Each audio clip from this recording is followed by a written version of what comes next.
from any intelligence community is still broadcasted to the radio. That's why we invited you to go to our production, and that's why we would like to inquire But to besmirch my or to destroy my reputation, my dignity, and my personality, even in those of my family. Para ma-improve talaga yung aming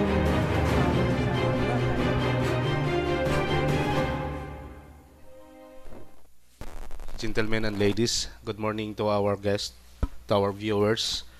The 14th regular session is now called to order. Please rise for a short prayer and followed by the national anthem. Let us all pray in the name of the Father, Son, and the Holy Spirit. Amen. Dear Father God, thank you for your unfailing love for us, your blessings and goodness. Thank you, dear Lord, for guiding us, helping us face every storm with confidence, knowing that you are in control of everything.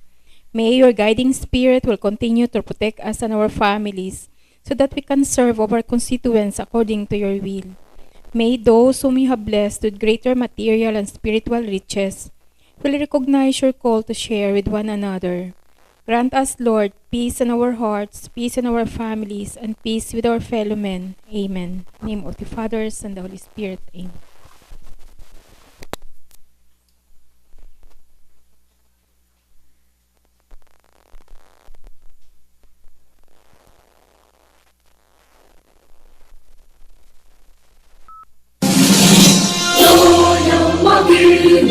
Renaissance silanganan, alam ng puso, sa dibdib mo'y buhay. Lumang hinirang, tuyang ka ng pag-ibig, sa manunungin, di ka masisingin, sa dagat at puno, sa simoy at sa langit mo ako, may nilatang tulak at hawig sa paglayang minamahal. Ang bisang lawan, mo'y ganun ay narating. Ang bituin na parang yakay ay kamay ni Magiging. Walang araw na walang ibang sila, ay langit sa piling mo. Ang ligaya na pagkay ng langit, na pagkay ng langit sa'yo.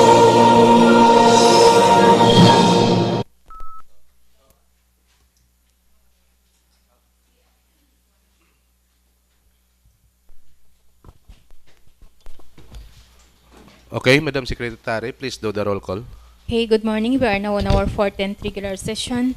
The honorable members of the Sangguniang Bayan of Malay, Honorable Abram L. Swalog, SB Member Natalie Kawaling Paderes, SB Member Jupiter L. Reggie Galinero, Present.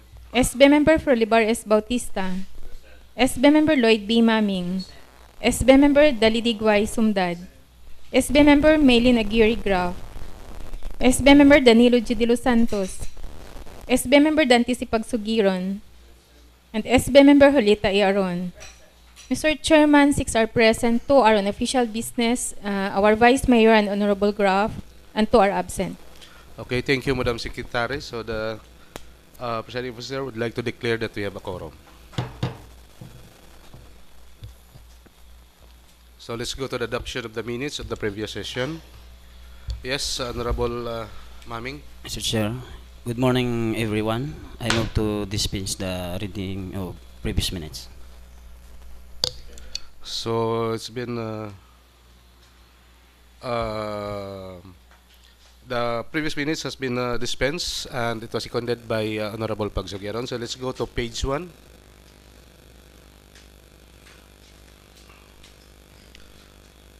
Page 2. Mr. Chair, Yes, gentleman page from 2, Manok. line 113. Page 2, line 113. The advertising materials within the municipality of Malay first, I think, I'd like to omit or remove the word, I think, Mr. Chair. So And it should be read, first, they should get a clearance from the barangay. so you don't have to you don't need to think, no? No. So we remove the thing. There's no need to think. Okay. Some more corrections on page 2. Page 3.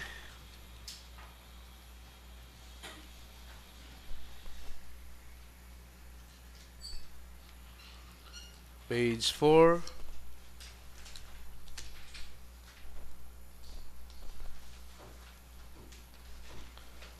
Page 5.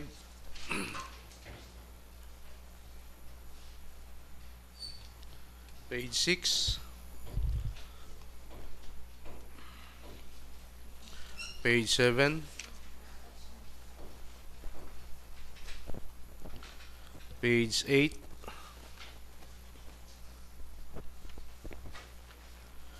Page 9.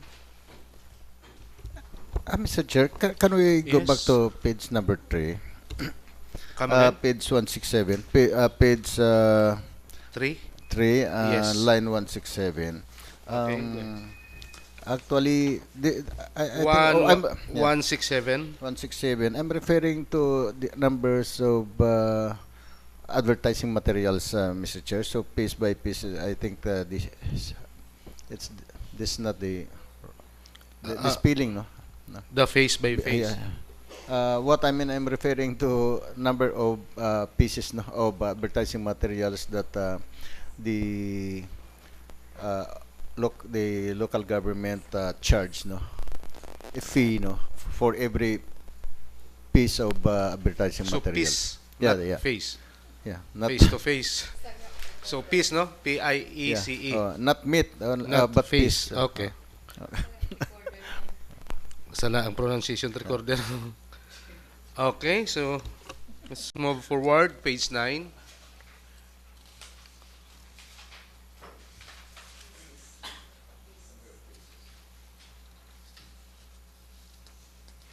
Page 10.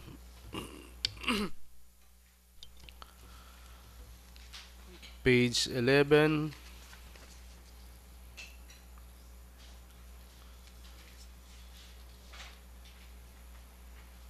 Page 12.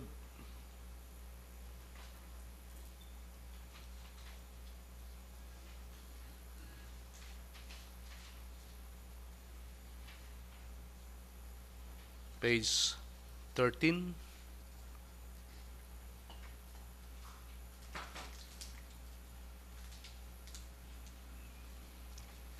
Page 14.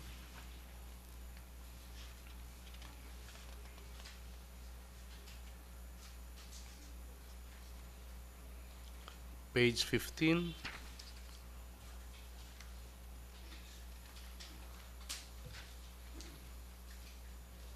Page 16. 17.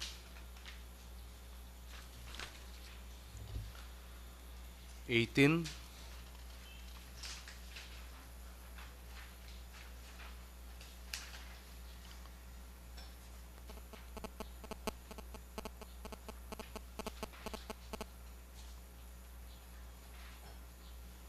Page 19.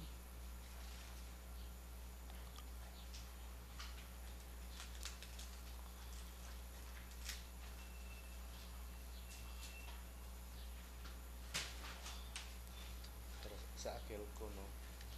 Bulgya po ng no. Page 20. 21.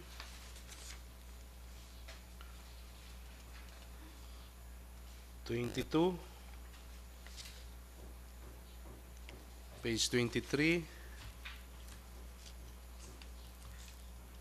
24. 25. 26. 27. Page 28.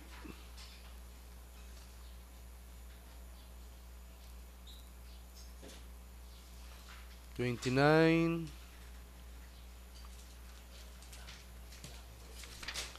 30. 31. 32.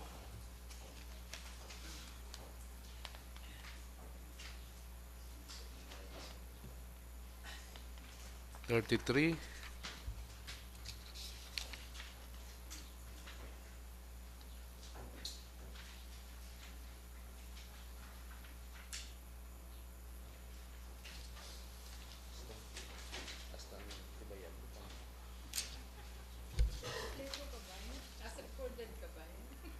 Uh, 34.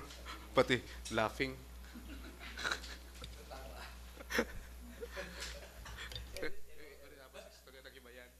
Butang man niya, laughing. Dapat hihila. 5. Would like 36. 37. 38. 39. Yes, Honorable Bautista. Line 2522, 2522 of change line of page page 39. 39, 2522. Yes. Instead of motarium, change it to moratorium. So what's the use of endorsement if the flag T has a motarium? Okay. Moratorium. Yes. Bawasan. Then, baka maya pati yung hahana rin nakalagay dito. Mr. Chairman. Laughing. Moratorium, not motarium. Okay. Clerical error Yeah. O see, in toto talaga. No? 41. 42. 43. 44. 45. 46. And last, page 47.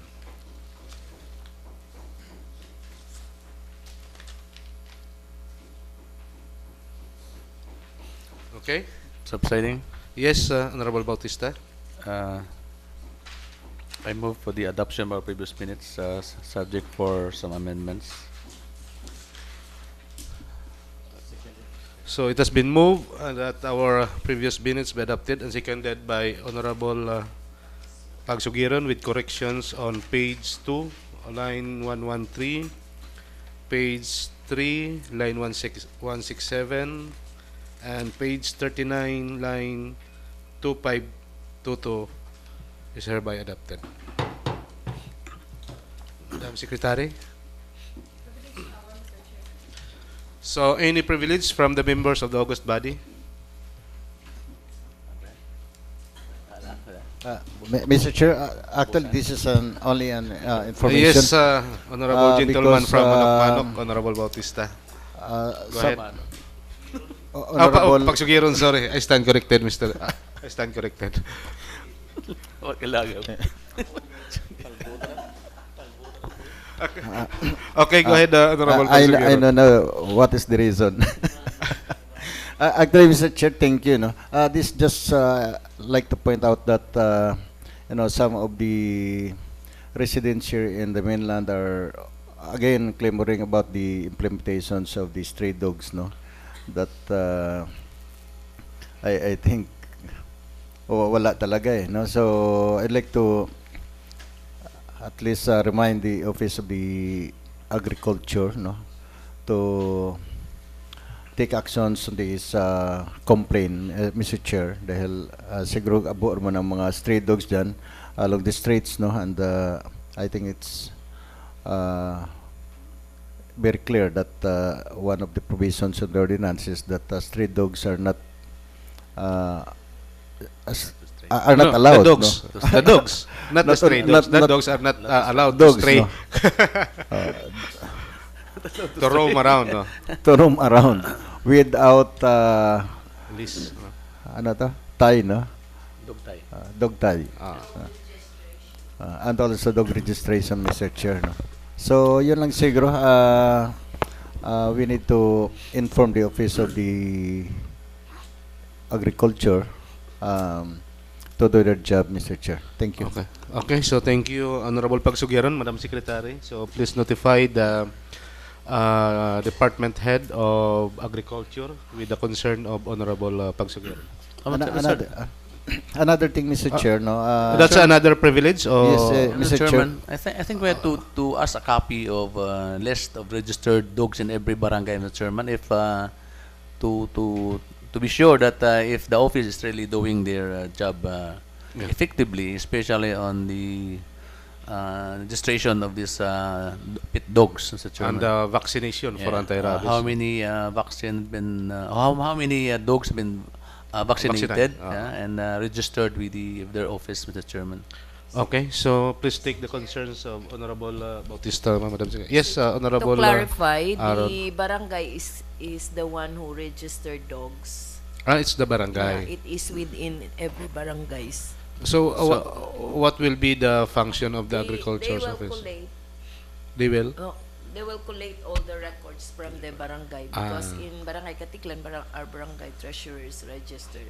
And So I think they have already the copies, no? With maybe they are furnished with the records. only. furnished already by the barangays. Okay, Yes. so sa diya lang kita mangayo.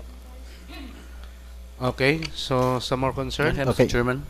Okay, Honorable Bautista. My concern, Mr. Chairman, is the status now of our public roads in the island, especially in Boracay, Mr. Chairman. If we saw when we reached GT Port, Boracay, when you on the road, when you go to the inner circle of the island, you can see left and right, no, so many obstructions, Mr. Chairman, which is very an eyesore to all passers, especially the guests going to the island.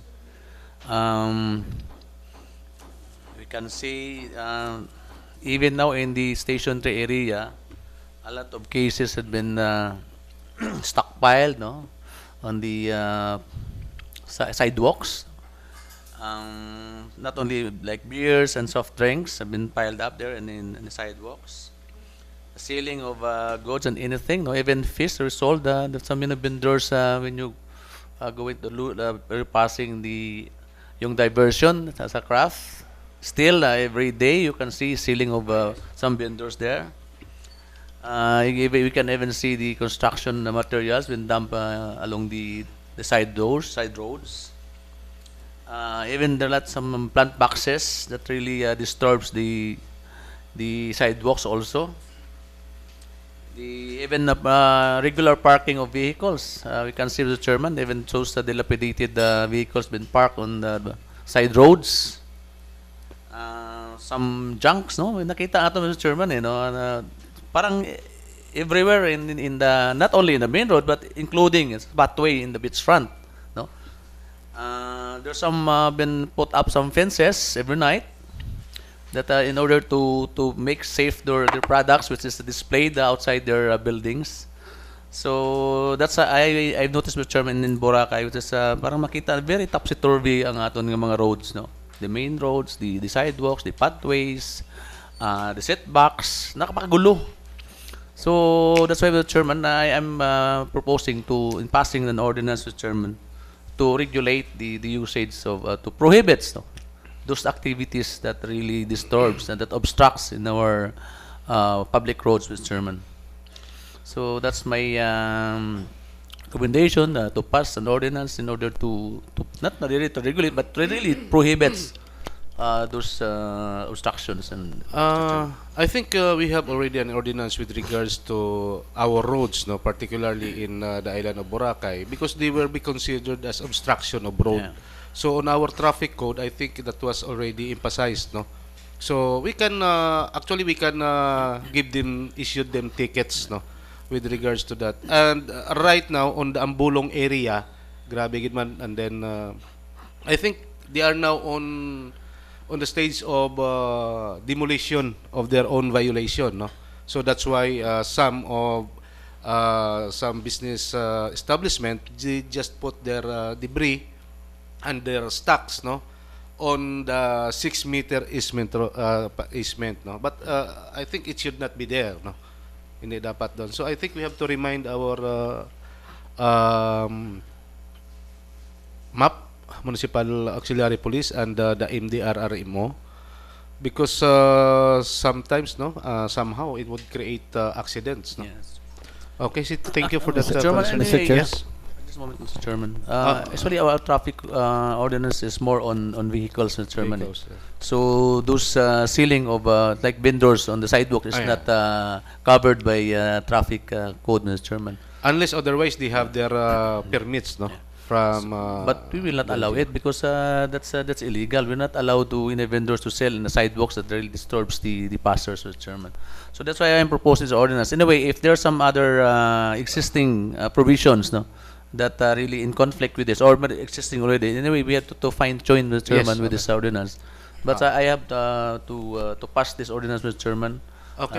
in order to make that some of which are not included in other previous ordinances, especially on traffic code, so that could be used, Mr. Chairman, in order to regulate or to prohibit those activities, Mr. Chairman. Okay, so thank you for that concern and for that matter, Honorable Bautista. So with you that, are- with that, Mr. Chairman, unless if there are some other comments. Actually, Ayan. Mr. Chair, you had mentioned earlier about the debris.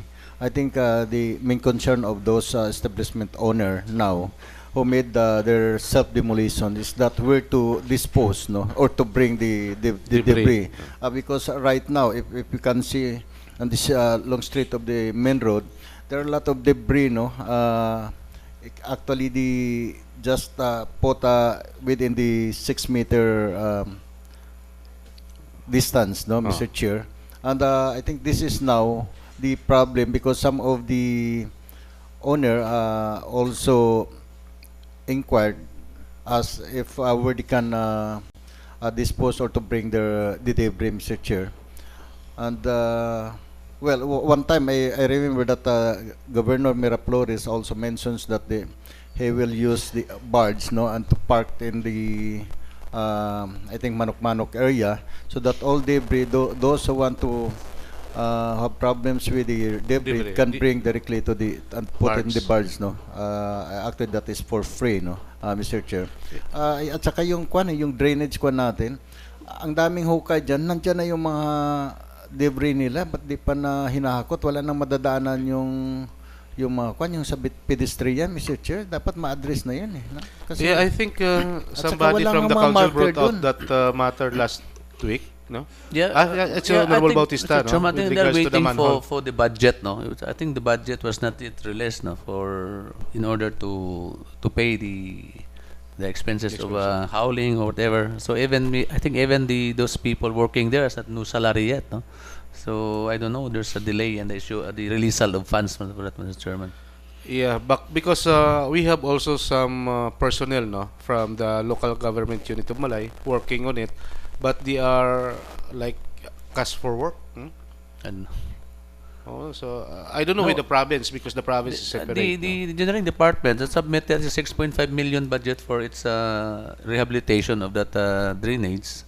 But until now, I think they are still waiting for the release of that funds, Mr. Chairman. I don't know what happened. Why is it that the delay of the release of that funds but really bring also the problem there for the salaries of the workers there. Okay, I so think, Mr. Chair, I will just wait, no, for the. I think there was a meeting today. By the interagency, no, and I don't know if there is an ongoing meeting as of this ongoing time. meeting no? today held at Saboy, no, in Boracay. And But the problem is we don't have any representative from that's why we are not the invited legislative, because no? this interagency office is exclusive only for the national government, and we are not part No, of the they meeting. made So an that we'll just invitation, wait, no? no? We'll just wait for their announcement, Mr. Chair, and then so that we can act whatever, no. Yeah, because I think they will discuss with regards to the guidelines, what to do for the 6-month closure, Mr. Chair. Okay, so maybe we just wait for the result of the interagency meeting this afternoon, because one of our member, no, Honorable Graft is there, but I think she's representing as the chairman of the Boracay Foundation, no? So maybe we can get information, and also Mr. Ruin Aguirre, no? I think, Mr. Chairman, it's not a meeting, but it's a workshop. I've heard yesterday that will be This is a a workshop, workshop. maybe on how to what will be maybe the guidelines. No? Yeah. So what will be the result on the workshop? Maybe that will be the basis for to implement, no? Especially on the guidelines. I don't know. Okay. So let's just wait, no? If what will be, what would come up with the workshop or interagency meeting that they are having right now on Savoy Hotel, no, in Boracay. Okay. So, Mr. Chairman, but I have to some go more back, Mr. concern? Chairman, on my privilege that that's why I move, Mr. Chairman, that I have to pass an ordinance regarding the maintenance and use of public roads, Mr. Chairman. Okay. So you have already your draft. Yeah, Mr. Chairman. Okay. So is there any second motion for the proposed ordinance? It But will be that referred to proposed committee. ordinance could be referred to your Committee Committee. on Laws, Mr. Chair. Yeah. Actually, Mr. Chairman, is the ordinance is parang very ano to very ano ba comprehensive because the ordinance titles are regulating the use and maintenance of public roads, setbacks included here, the pathways, sidewalks, streets, alleys, bridges, parks, and other places, and for other purposes in the Malay, including the tourist island of Boracay, Mr. Chairman. So setbacks is included in this regulation, Mr. Chairman. Okay. So I just give the Secretariat for to be referred Okay. to a certain committee, Mr. So thank you, Honorable Bautista. So your ordinance, proposed ordinance, now referred to Committee on Laws for. Mr. Chair, since there's already draft of that ordinance, I would suggest if we can that its members of the council will be provided a copy so that we can also. Okay. So please take note, study. Madam Secretary. Before the committee hearing, you just give a copies to the member of this august body. Okay. So some more privilege. Mr. Chair, this with regards to since we're talking of regulations, so I think this is the proper time now, no, to regulate the operations of ETB and bag cars in Boracay, and it's a long time ago that I think the local government wants to transfer the operations of this ETB and bag car activities in the mainland. So right now they were confined, no? Their operations were confined at the Mount Loho area, and this Mount Loho area is already developed, and a lot of people already using the roads, Mr. Chair, and it was noticed that the operations of this vehicles could already create traffics and problems in that area, Mr. Chair. So since there's an ordinance, because that ordinance for the meantime are allowing the operations of taping bag cars in that area, Mr. Chair. So I would like to propose also to amend, no, the ordinance, and maybe if possible we can transfer now the operations of Tibian bag cars. But the problem is that we're in the mainland, so there's a need to also to establish the road or the itinerary or yung mga kung saan sila ilagay dito sa mainland, Mr. Chair, no? So that's why if we can invite, or I don't know if we can refer to a certain committee, to an appropriate committee to discuss with, I think, with the engineering and the zoning office para sa road network to be used by the operations of the Ethiopian bag cars, Mr. Chair, in the mainland. Okay, actually we have these 7 wonders in Malay, no? And purposely that would be their destination if they're having their bag car and ATVs adventure here in the mainland, no? So I think that would be our priority, no, na mabisita Manila yung ating 7 wonders with the bag cars, but we have to make an ordinance that it would be appropriate, no, sa operation ng bag cars. Actually, I think some operator of bag cars are already communicating with the transportation office if they kung saan sila pwede, no. So I think much better if we can have an ordinance, no, na maayos natin yung I think there's already an existing ordinance with regards to the operations of ATVs and bag cars, Mr. Chair. here What in, in in Boracay, in yeah, Boracay. yeah. So we have to amend. Because we are now using the mainland. Eh. Yes, Mr. Chair. And I think one of the purposes at least to decongest, you know, The traffic, traffic, congestion in Boracay, Mr. Chair. And isa pang problema about our pier or port, no, in Sambiray, because the plan before is that they have to, kasi parang i-island hopping sila, and then they have to go or padto iya sa mainland, iya sa Sambiray Port Madungka. Kasi kung maggamit tayo ng GT Port, they have to pay again the terminal fee and the environmental fee.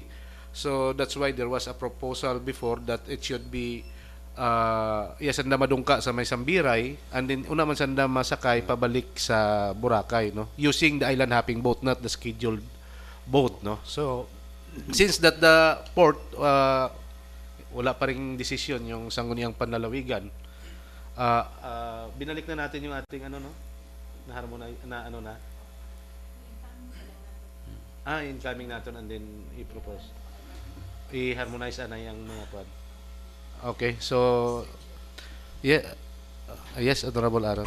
During the meeting yesterday at the provincial government at the Cagban Port, Sambiray Port will be now utilized for the cargoes of hauling or the haulers of materials used for Boracay in the closure of the island for the rehabilitations. So that will be that will be designated. used. That is designated already. So is there Yes. any ordinance or any resolutions? Dapat yun pamangkot natin sanda kung may what's the legal basis that they have to use the Sambiray Port as a cargo port? Yeah, that's why I am late yesterday, but that is already discussed and designated Sambiray for the hauling of materials. It must come from there. All haulers must be passing the Sambiray Port. Madam Secretary, is there any invitation from the Sangguniang Panlalawigan or to the GT Port manager that they are inviting us for the said meeting? Wala?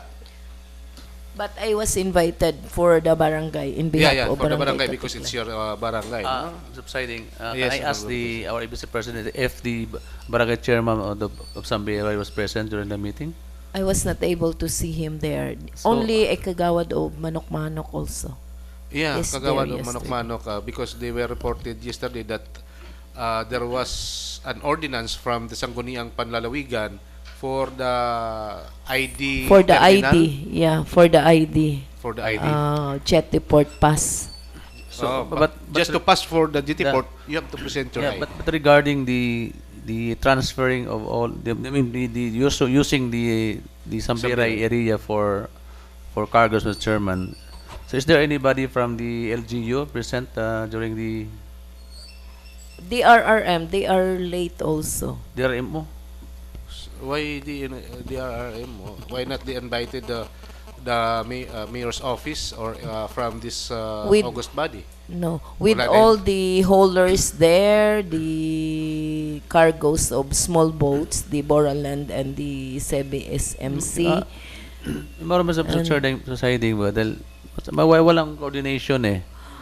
So parang pinagusto na lang kung sino hari o na. So imoron ang tao mismo sa Boracay nga Confused. tulito na, no? Well, babo nga mga decisions, mga statements nga guwa. Nga di mo masayaran kung sino sundon, no? The one who is conducting the meeting is Mr. Makirang and the PNP. Yeah, no, is Mr. So- Makirang to decide na Sambiray ipakon ang cargos. Who is he? Who is he? That is, according to them, they are just following the national guidelines. So where's the guidelines? Where's the national guidelines you're talking? Ginbasa man lang ito O ito sa approved guidelines o sa papel lang nakalista lang how many? Signed ba who signed the Who guidelines? signed the guidelines? I was not able to see. It is not a guidelines. It's only listings, not a guidelines. Same guidelines with the police during the barangay assembly Oo nga, meeting. but The I'm same talking of the they are guidelines, Chairman. discussing. Napirmado ba ang guidelines yung number na to, Storya? Pirmado ba? Who signed the guidelines? The head of the Oh. Task force. Sinong task force ang head task force? Hindi ko lang, wala akong Copy. paper. Okay, so I think we cannot ano man si kay I am just informing. just she's I just am just informing. informing what I have Yeah, but discovered. Okay. Chairman, next time, since we are present there, since you are not a member of this council, so by questioning also those actions, di ba, to clarify that who is he to order or to assign or to put the cargos there in Sambiray. And he didn't even inform the barangay council of Sambiray. That's the out of their jurisdiction. Parang wala sa jurisdiction na. Yeah. Di ba? So, mga this time, kung ating that meeting, ay to ask those questions ba nga, what's your authority or making some that suggest or orders? Di ba? So, kabaabot ang chairman, nga wag na-imbita kita, dahil hadlok na siguro imbitahon kita eh. No? Meaning, it seems that they are hiding something from us. I Mr. Chairman. think, okay. So, what will be the pleasure of the August body? Anyway, it depends on the office of the mayor. Since Yes, he's the one implementing, we have the existing ordinance in Sambiray, then it's up to him. No? Yeah, okay. But we're only expressing our sentiments. Yeah. Na parang abot agari-hari sa Malay nga, no?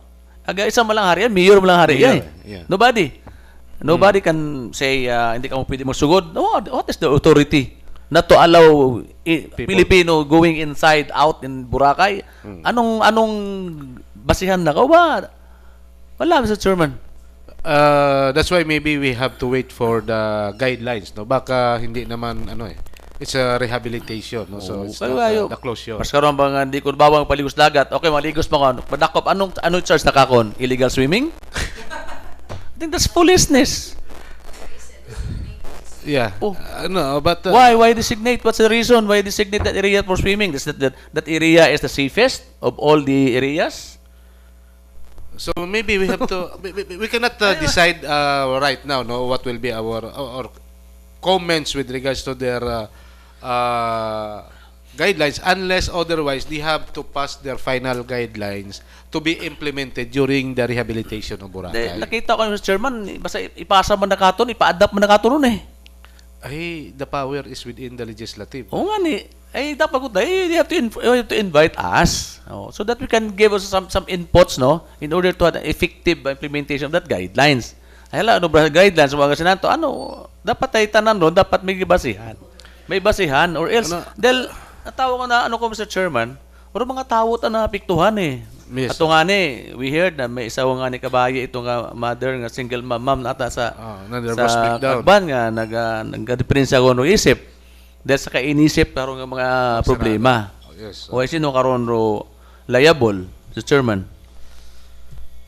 So, yun yung mga dapat na consequence during those pronouncement, no. So, but anyway, we have to wait for the guidelines so that we can comment, no, what will be their guidelines, because as of this time we have to reserve our comments. Maybe after the final guidelines wala rin naman doon yung mga sinabi nila, so hopefully, no, sana. So that's why we have to wait first the guideline bago sana mag-act parang assign ko sa magbiniting sa namin yung biniting kung mga grupo una mga pangantang guidelines di ba? So and maybe the office of the mayor can give us also information what's transpired during the meeting. So okay, Honorable Maming.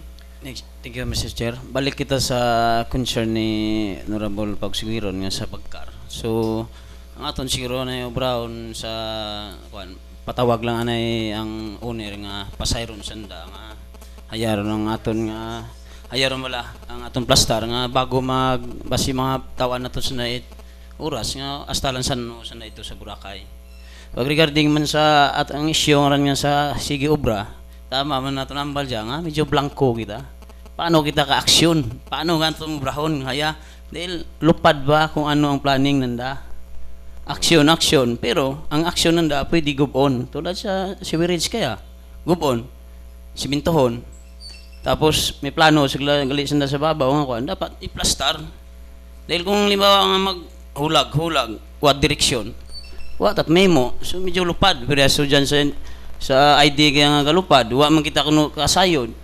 Impuot ang ID, tapos sarang may galutaw. So, blanco, mga ganing nga Honorable Bautista nga may na-stresson, nasiraan ulo. Dahil gani sabog ang plano.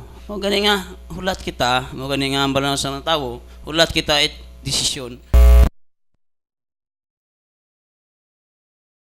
Kita aya ka social media medyo dirty pero dapat isip kita kung ano gid ang ikamayan. Thank you, Mr. Chair. Okay, so thank you, Honorable Maming. Okay, some more privilege with the August body. If there's none, let's go to... No, wala na? Let's go to question hour. Okay, Mr. Chairman. With us this morning is representatives from the DNR, Biodiversity Management Bureau, headed by Attorney Teresa M. Tenasas, Anthony B. Peña, and company. Okay, please take your seat, ma'am. Attorney.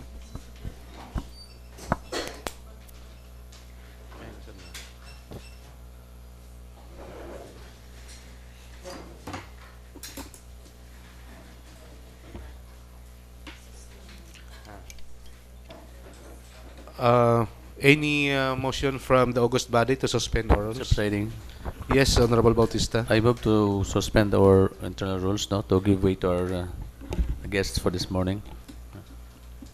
Okay, so is there any second motion? So our rules will be suspended, no, in order to interact with our guest today. Okay, so we have Attorney Teresa Tinasas and Anthony Peña, no, and Mr. Anson Tagtag from Chief Legal Unit, Biodiversity Management Bureau of the Department of Environment and Natural Resources. No? So, ma'am, good morning. Can we get from you what will be your purpose in, or what will be your presentation for us with regards with your concern? First and foremost, let me greet you pleasant good morning. Thank you for accommodating our office to present the purpose of our visit here. We all know that the President has the standing order to rehabilitate the Boracay Island. And in order to execute that order, the Secretary of the Department of Environment and Natural Resources, in the name of Secretary Roy Sematu, has ordered the personnel and every officers of the DNR to gather together and put the order of the President into action. And one of the interventions that the DNR has undertaken is to the establishment of a critical habitat in the island of Boracay, specifically the barangays Yapak and Balabag of the municipality of Malay. The purpose of this is to restore the ecological integrity of the island, and number two is to preserve the nature that is still left in that serves as attraction of the Boracay Island. And I would like to give the floor to Mr. Anthony Peña to present the draft administrative order. Let Mr. Anson Tagtag present first the Boracay biodiversity. Thank you. Okay, so go ahead, Mr. Tatag, for your presentation. Okay, good morning. Thank you for this opportunity. Yeah, as alluded already by Attorney Tinatas, we have some initiatives on the Boracay Island proposed restoration or rehabilitation. And as a first step, a few weeks ago, the Department of Environment conducted a rapid assessment in Boracay Island to determine the status of its ecosystems, its forest, its wetlands, and its marine ecosystems, and as basis for coming up with some interventions on what can be done to bring back the nature of the island, which we love, in the first place. Yeah, and so we look at the terrestrial component the island. Okay, medyo napuputol tayo doon. Magkano natin.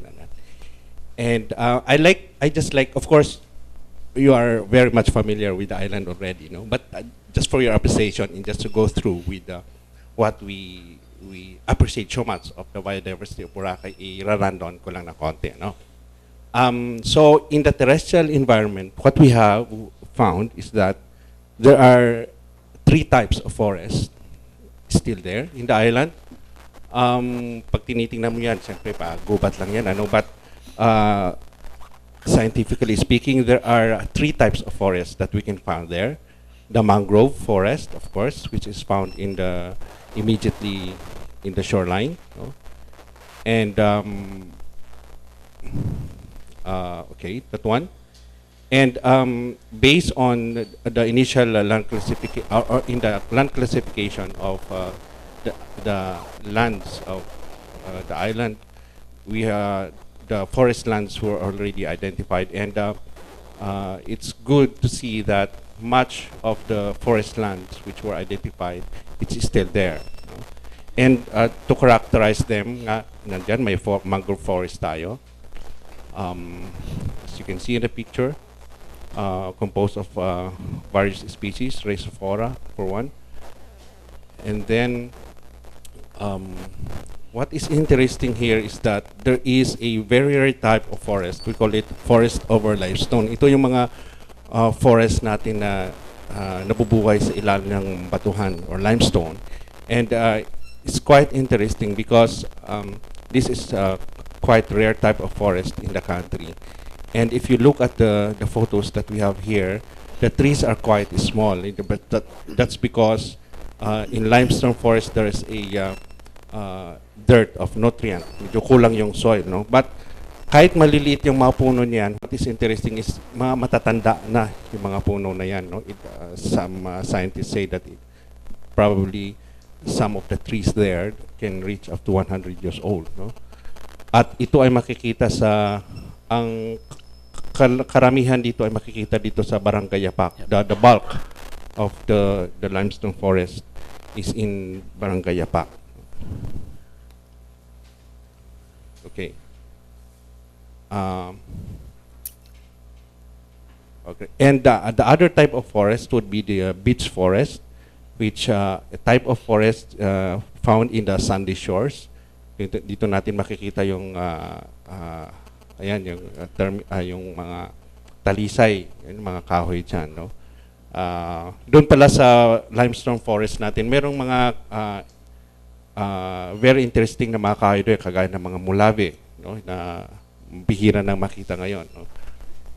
At ang isa sa highlight ng ating forest land, yung ating limestone forest land sa Boracay, very interesting is this colony of flying fox. These are the largest bats that in the world, no? Tatlong klase ng kung tinitingnan natin yan, you can say na well, they are just flying foxes, but actually there are 3 types of flying foxes. One is the common island flying fox, the one on the upper right. And then we have the large flying fox dito sa baba.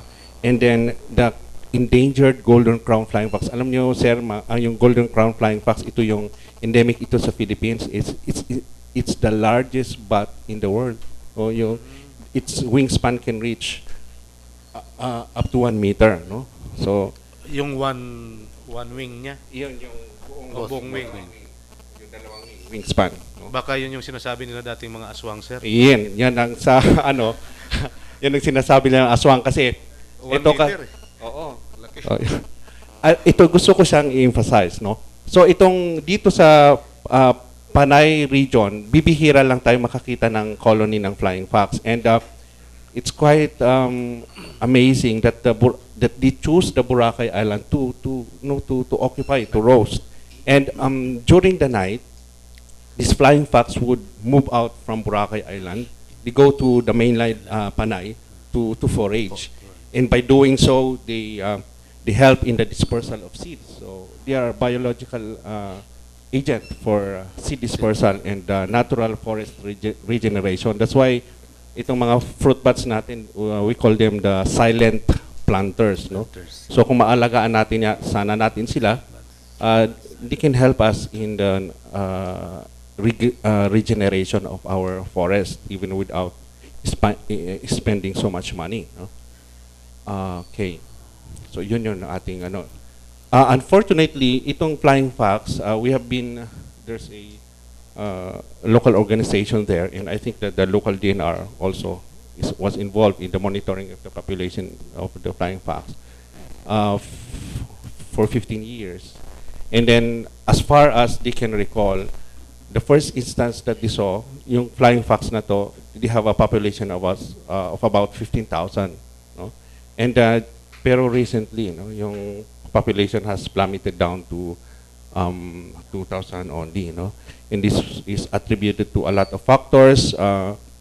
Can be hunting in their foraging area when they move out to Boracay, and yung disturbance din doon sa kanilang population dahil disturbance doon sa kanilang roasting ground dahil pagka maraming disturbance sa kanilang roasting ground or area, nadi-disrupt din yung kanilang capacity to reproduce, no?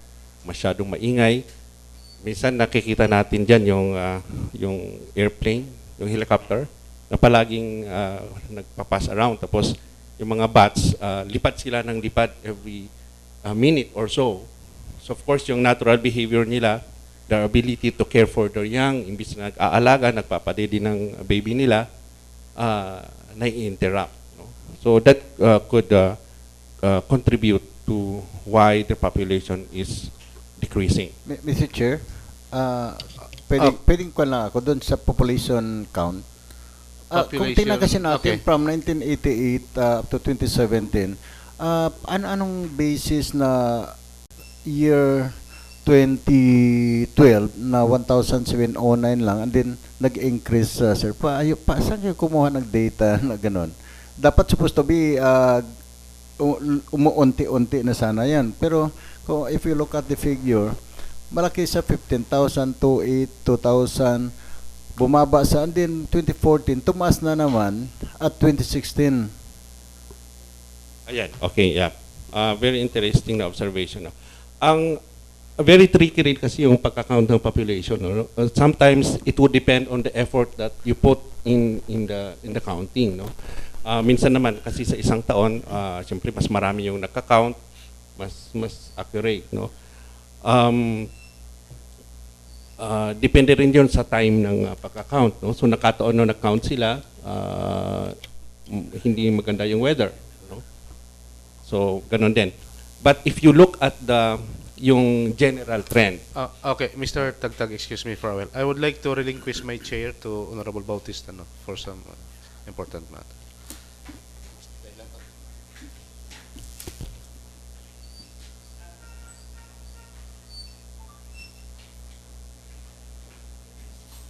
Okay lang. Sige lang kasi ang tingin kasi kung tingnan natin 2014, 2016, nagkaroon kasi ng mga development na sa area, kaya nga medyo nagtataka lang ako sa data na ba't tumaas na despite na may mga development na sa area na in-introduce, no? Posible rin, no? At in addition, Mr. Tatag, no, in a way we are talking of the statistics. Is it the DNR people who are making the counting? Or is you assign it to other private groups? Yeah. Itong data na to, nakuha ito ng primarily ng Friends of Flying Fox. Yung NGO na nakabase doon. Together with the Philippine Biodiversity Conservation Initiative na mga scientists na nag-aaral na doon sa... So meaning for how many years yung DNR did not attempted to make the counting of the... Hindi, kasama yung joint efforts po ito. Okay, thank you. Joint efforts. Go ahead. Okay. But may mga feedback din na may mga comments din na sinasabi naman na recent years dahil nga doon sa increased awareness on the fruit bat, parang yung rate ng decline medyo nag-slow down, no? Yung ibang mga business operators nga doon. Halimbawa yung Boracay Holdings Incorporated at yung Ayala Shangri-La Boracay, ay meron silang mga conservation efforts na ginagawa. Oo. Right. Okay, so yun naman ay tungkol doon sa terrestrial biodiversity. So sa highlights lang, no.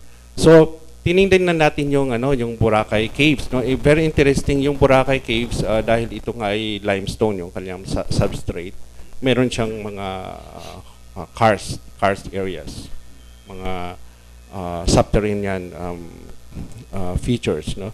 So merong 5 na caves na na-identify dyan ng DNR na siyang nag-conduct mismo ng survey, at sa 3 ito ay na-classify na yung caves. Ibig sabihin na napag-aralan ng hosto.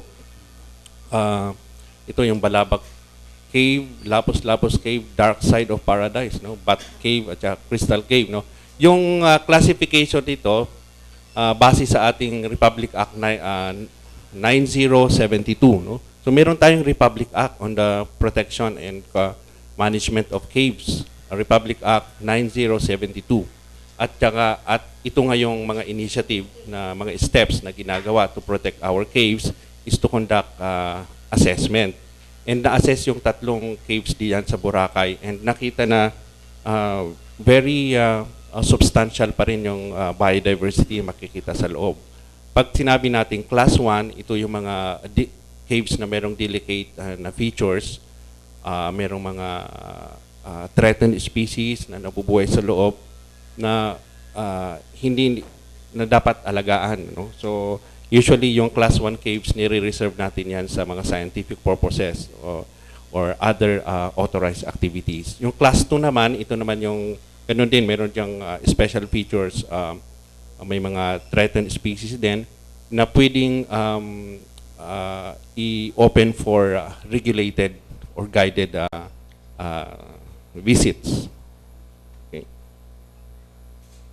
Ayan. So, doon sa mga na-assist na caves, yung Bat Cave in Barangay Yapak, yan, may makikita pa tayong mga crabs, no? May mga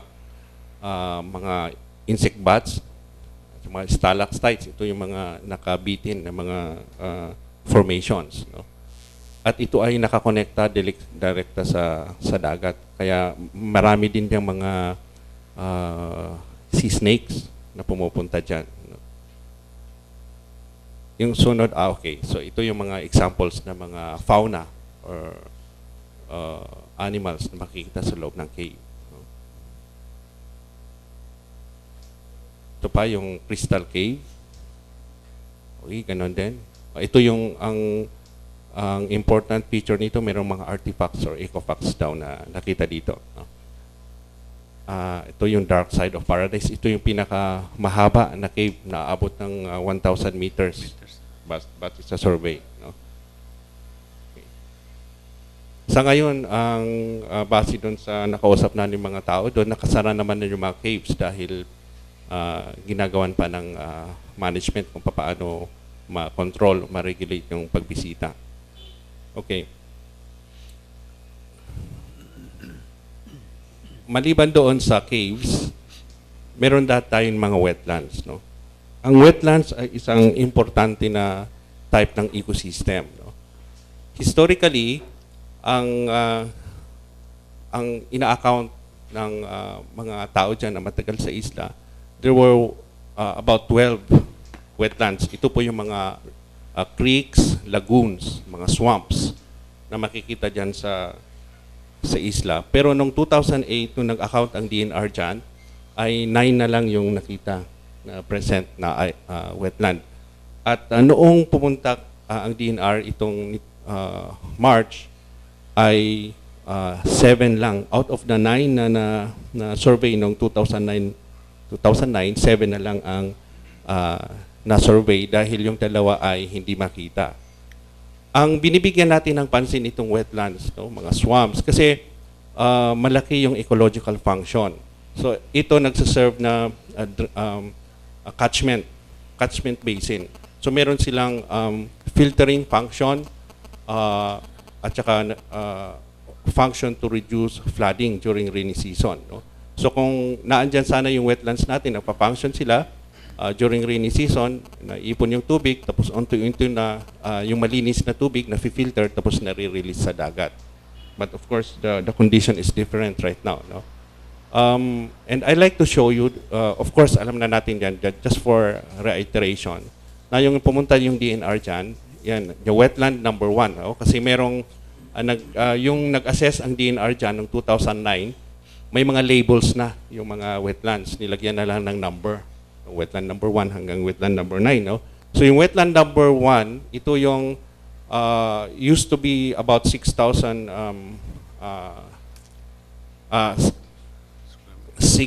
hectares. No? Pero lumit na. Ito ay nakapaloob sa isang valley. So kung valley siya, ibig sabihin talagang drainage, ipunan ng tubig. No? So ito yung itsura niya nung araw, about 2008. No? But now, ito po yung makikita natin. Halos tinambakan niya yung outflow, kaya naipon na yung tubig, na-trap na yung konting tubig at naging stagnant na. And so you can see, very green yung tubig. Ang tawag ng mga tao doon nung araw ay kanipaan, no? Kasi puro nipa ito. Dito makikita yung malapit dyan yung pinatatayo ng structure ng 7 Seas. So may mga residents na rin dyan na nagsitayuan.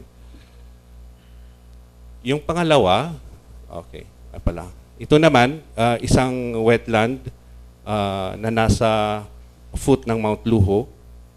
Ito ay mayroong direct na connection din sa dagat, doon sa Bulabog Beach. No? But yung part, medyo okay pa to yung wetland na to kasi nakikita mo yung tubig galing sa Mount Luho, lumalabas pa siya eh. Meron pa siyang creek. Unfortunately, portions of the creek supposedly ay tinambakan na ng waste, no? A portion of it nasa loob pa ng resort, property ng resort, no? Okay. Ito naman wetland number 3, no? Ito ay malapit sa dagat din ito. Ang problema dito, ayan, natatakpan siya ng water lettuce, yung water lettuce. No? Ito ay invasive species at talagang na-cover niya yung buong surface. Siyempre, na-block na yung movement ng tubig. No? Hindi na makagalaw masyado yung tubig at usually, kadalasan ito ay pangisdaan. No? So, iyan ang kanyang itsura. No? Wetland number 4, ito yung dati niyang itsura. Ang based on sa previous account, it is a swamp area. It has a connection to the sea, outfall, through a stream or a creek.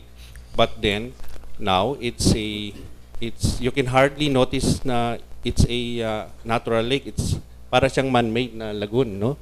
It's surrounded by buildings and wala na siyang outlet palabas sa dagat. Okay.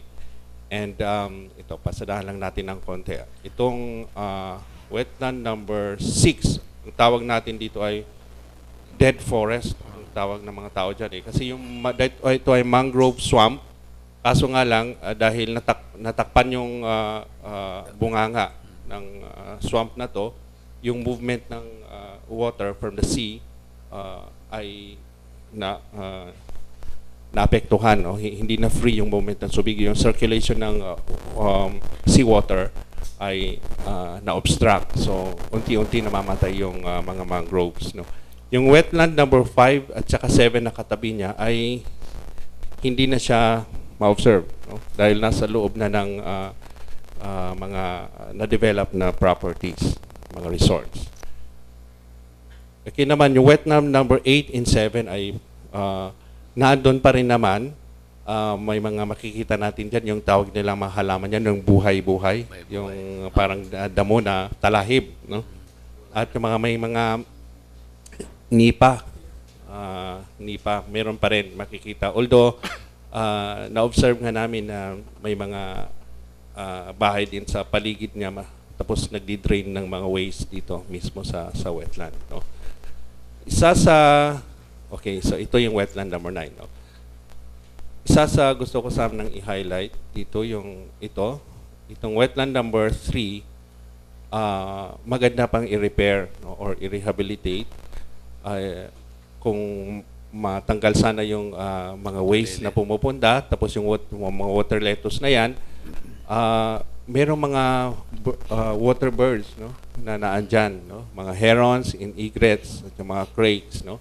So it could be a viable habitat for wildlife. It could be, you know, para makita, ito talaga yung natural na habitat. May mga wildlife habitat pa dyan talaga, no. Actually, yung mga ibon dyan, no, nag-survey dyan ng birds noong 2006 ang Haribon Foundation. They identified around 60 plus species of birds in that area. 60 plus? Yes, species, kinds, no. And kung thorough yung study, it could be more, no. Alright. Tagak. So, ito ang problema ngayon dahil malapit masyado yung mga kabahayan and then yung waste nila diretso na sa wetland. Okay. So, yun naman yung tungkol sa yung condition ng wetland ecosystem natin. Tinignan din natin yung marine component ng island. Of course, alam natin na maraming diving site dyan. At yung naka-catch ng aming attention, yung Puka Beach, which is still relatively undisturbed. And yung aming marine biologist ay nag-survey dyan at tinignan kung ano ba yung pinagmumulan yung Puka. Yung Puka Beach pala, tinawag siyang Puka dahil ang component niya, yung sand, ay mga Puka shell. Ang Puka shell na yan, galing sa iba't ibang species na mga shells, no? Na naandun, no? Ang common term dyan sa mga shells, mga cowries, no? Mga lambis, yan. At kung sila ay namamatay through abrasion, yung action, wave action, yung kanilang shell ay unti-unting nag-disintegrate, tapos nagiging bahagi siya ng dagat, no? At ang pinaka-paborito nga ng aming secretary na i-describe yung Puka Beach, kasi ito ay it's one of a kind of a beach because dahil ang mga shells na yan ay calcium, ano, carbonate, no, ay hindi siya madaling uminit, no. So kahit daw naglalakad ka dyan, sa kainitin ng araw, hindi mainit masyado yung sand compared doon sa ordinary na silica sand, na mainit pag naglalakad ng tanghali. So, yun sana yung isang pwede nating i-highlight na come on ng ating Puka Beach. Okay. Tiningnan din namin yung ibang parts ng Boracay. Tiningnan namin yung West Cove, yung anong nangyari, no? So, ito yung nag-self-demolish. Okay, so nung pumunta kami doon, may nakita na document yung mga debris na na-demolish na may structure ay Sumaba lang. Oo, tumambak lang sa dagat. But what is interesting is that you can see, hindi nga gaano makita dito, may mga isda pa rin siya, no? And then the debris, actually yung mga lumang debris doon serve as a Artificial coral. oh, parang artificial coral. And you can see some young corals, yung mga recruits Parang tumubo na. tumutubo, oo. And this indicates that this part of the island is an area where larvae of corals can settle down. And if it's going to be left on its own, it can regenerate. Sir, tanong lang, what would be the effect doon sa corals na yung parang malaking bato? Corals ba yan? O stone? Ano ba tawag natin yan? Yan. Ano, Yung dinevelop nila na nilagyan nila ng semento? Limestone. may mga boulders kasi ng mga corals, no? Mga brain corals, may mga table corals, yung mga ganyan, no? Of course, kasi pag tinakpan mo yan, mamamatay. Hindi na siya makabref. Hindi na siya, oo. Kasi mga animals ang mga to, no? Mga corals, no? Kaya kailangan nila ng sunlight. Corals considered as animals. Yes. Pag walang sunlight din, yung mga Mamatay din halaman na kumakabit, na doon sa kanila nagbibigay ng kulay ay hindi rin mabubuhay. No?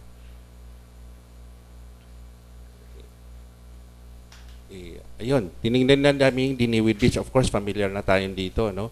Well, just for iteration, ito yung talagang nakita namin noong March na merong proliferation ng mga filamentous in turf algae, which is related, of course, dun sa eutrophication or increase in organic matter. And plus, ngayon, dahil summer ngayon, yung recirculation ng tubig hindi ganong kalakas. Kaya naiipon yung nutrient. Okay. Ito yung interesting yan sa Boracay. No? Sa Boracay Island, noon pa yan, ang DNR nakakapagtanggap na ng mga report na may mga turtles na nagne-nest dyan. And just recently, itong ang May, ay merong nang nag-report na merong na hatchlings na marine turtles na nakita ng mga tao at nirelease nila. Actually, 4 na species ng marine turtles ang na-observe dyan. Yung green turtle, itong hawksbill turtle, mayroong olive ridley, at saka meron pa yung pinakamalaking turtle, yung leatherback. No? Pero yung dalawang klase ng turtle, yung hawksbill turtle at saka yung green turtle, yun ang nangingitlog sa buhanginan ng Boracay. No? Kasama dyan yung Poca Beach. No? Okay, so yun yung appreciation natin doon sa biodiversity ng island. Meron pa, no, there's still left of the nature of the biodiversity, plants and animals in Boracay. So, at this point, meron tayong environmental crisis sa Boracay, it will lead us to think what can be done and what should be done, no, of this biodiversity, little biodiversity that is left. No?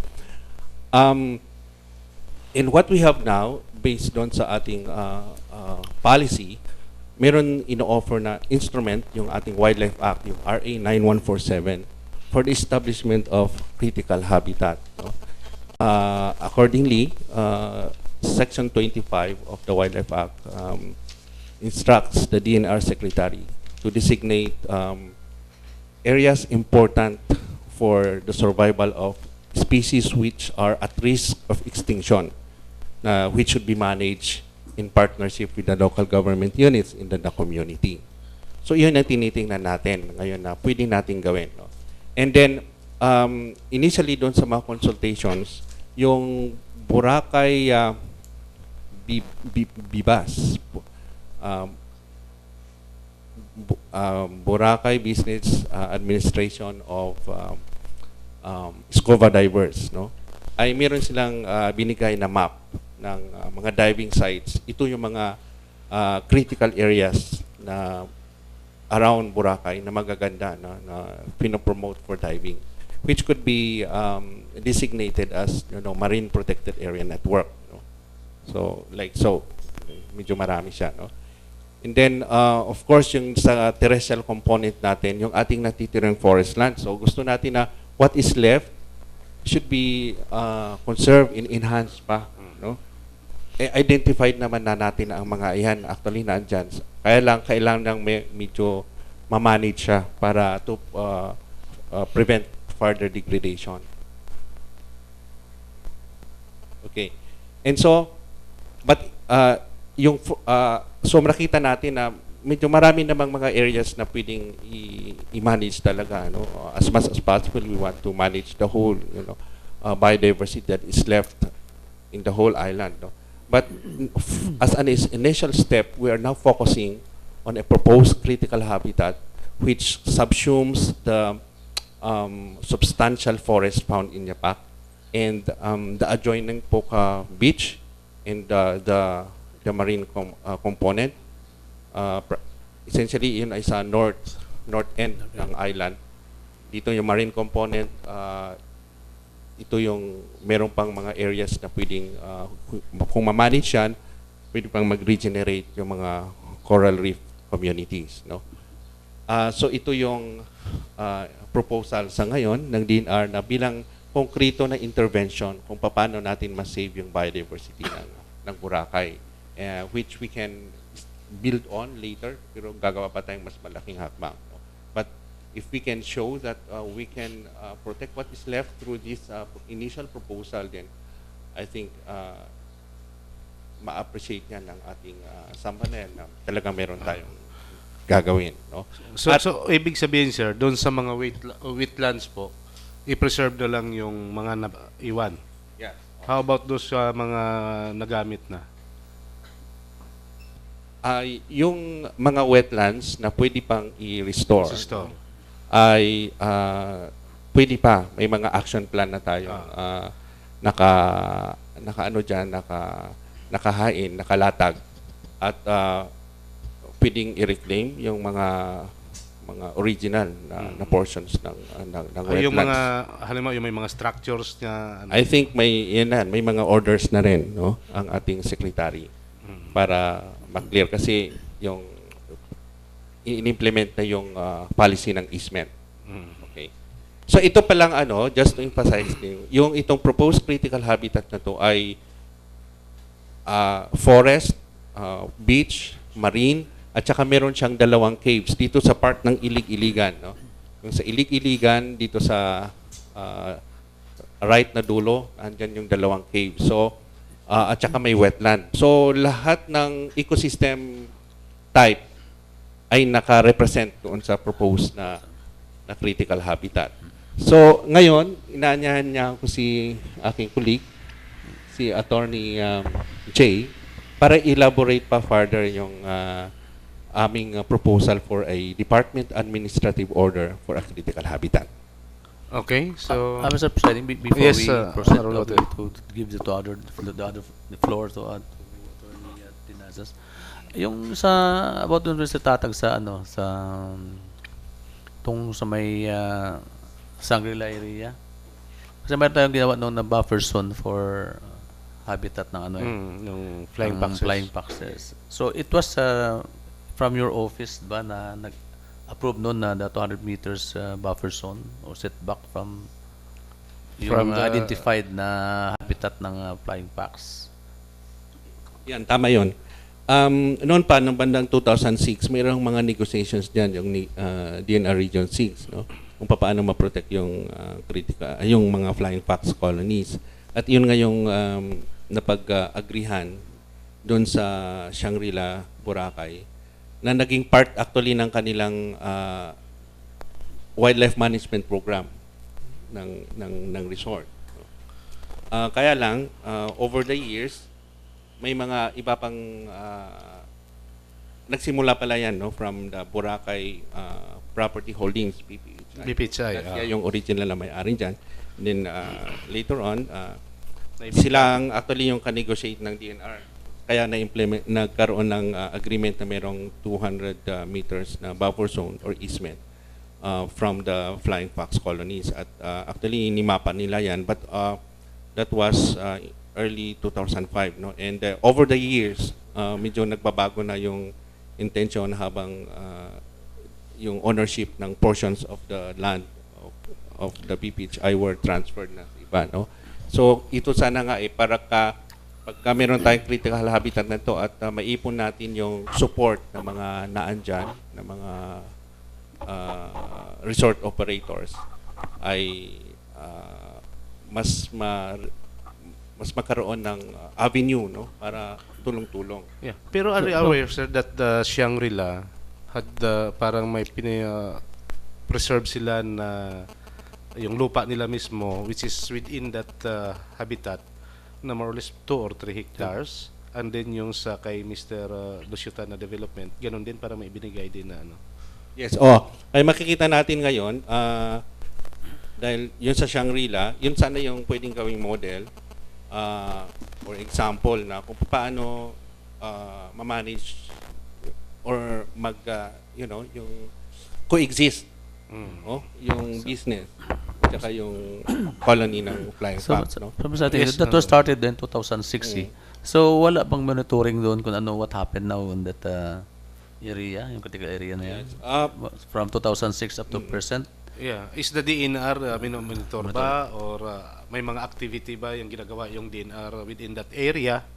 And then somehow yung mga may ECC din kasama din ba yan sa nila sa ECC, mga mitigating measures with regards to habitat. Yes, yung 200 na buffer zone explicitly stated yon Sa sa conditions. ECC ng BPHI, and it has to be carried over din sa mga kung sino man yung mga bibili ng mga property. Of course may mga issues na kailangang i-handle doon. Ano kasi, Mr. Chairman, ang concern ba doon na from 2006, since I don't know what will be the agreement between the DNR and the Shangri-La management, kung how they protect the area, kung mayroon bang monitoring or what happened now after how many years, is there the VAT really increased or decreased? So is there any office o dito ba sa biodiversity management bureau ba nagmo-monitor? Yeah, yung DNR region, sila yung nako-conduct ng monitoring, no, together with the Friends of Flying Fox, no? Friends of Life. At saka yung Shangri-La Boracay themselves, no? So ito ay parang group effort, no? So nakikita natin kung bakit nagkaroon tayo ng datos na gano'n, na merong yearly reports on the population. So basically, sir, yung habitat natin, merong dapat na 200 meters buffer zone. Yes. So pag na-comply yan, wala nang problema yung, let's say for example, kasi some of the piece of land there was sold to somebody, no? So yun lang yung ano ng DNR na dapat 200 meters within that habitat ay free siya, hindi siya pwedeng galawin. Okay. Assuming i-comply, dapat i-comply yung original conditions na yun ng kung sino mang new owners resort operators. So how about dito sa Mr. Tatag, kasi you're talking also about marine animals now. We declared almost that 11 protected marine sanctuary. Sanctuary. No? So I don't know if how the DNR make some plans, no, in order to improve, no, to maintain and improve the declared marine sanctuary, which we are using. Actually, I don't know if it's called that, still called that sanctuary, since they are used by some divers. Because we are charging something 40 pesos for snorkeling. So we identified that as a sanctuary, as maybe not sanctuary since it's disturbed, as a snorkeling area. So it was almost 11 areas. Now 7, I think it's operating. So I think we have our ordinance, no, with regards to marine protected areas, no. I don't know kung ilan ba yung sa ordinance. One, I think there in Balinghay we have a May marine park pa tayo, sanctuary. So I hope with this the purpose of this is really to preserve and make some improvements in that declared areas.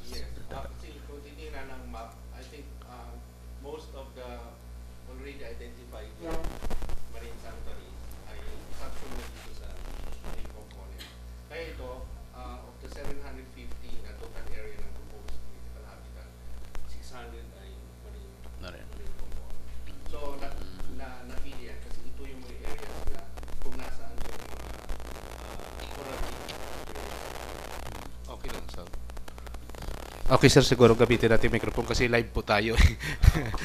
Okay, so please continue, sir, kung meron pang presentation so that Mr. other Chair. members. So tawagin ko din si Attorney Jay para ibigyan linaw yung ating kung paano ba yung ating proposal na paano natin i-manage yung ating critical habitat.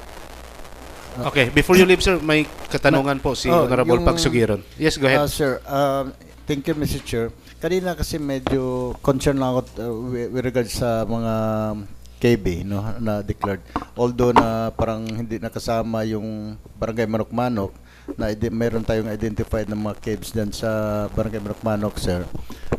Pero kanina kasi na-mention mo na may isang cave na yung kanya, yung dark cave yata, yun na 1,000 meters. kasi medyo ko lang aware lang ako yung dark side, no. Yung anong direksyon nun? Imagine 1,000 meters, napakalayo yun. At saka that is cave, no? Ano ba yun? Yung sa may Kagban? Hindi yan. Ano ba yun? Fault line na yun, sir. Bulabog? No? Kasi Sa likod?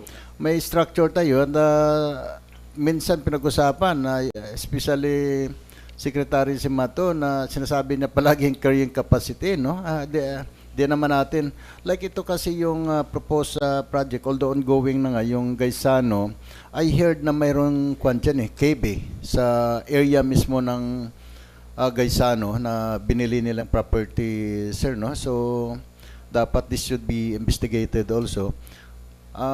Yun lang concern ko. Ano ba yung mga mitigating measures natin dyan, your office, na pwede natin makuha yung Boracay? We are talking of protections and preservation. So, kasi yung mga cave na yan, imagine 1,000 meters. Ano ba yung saan bang direction yan?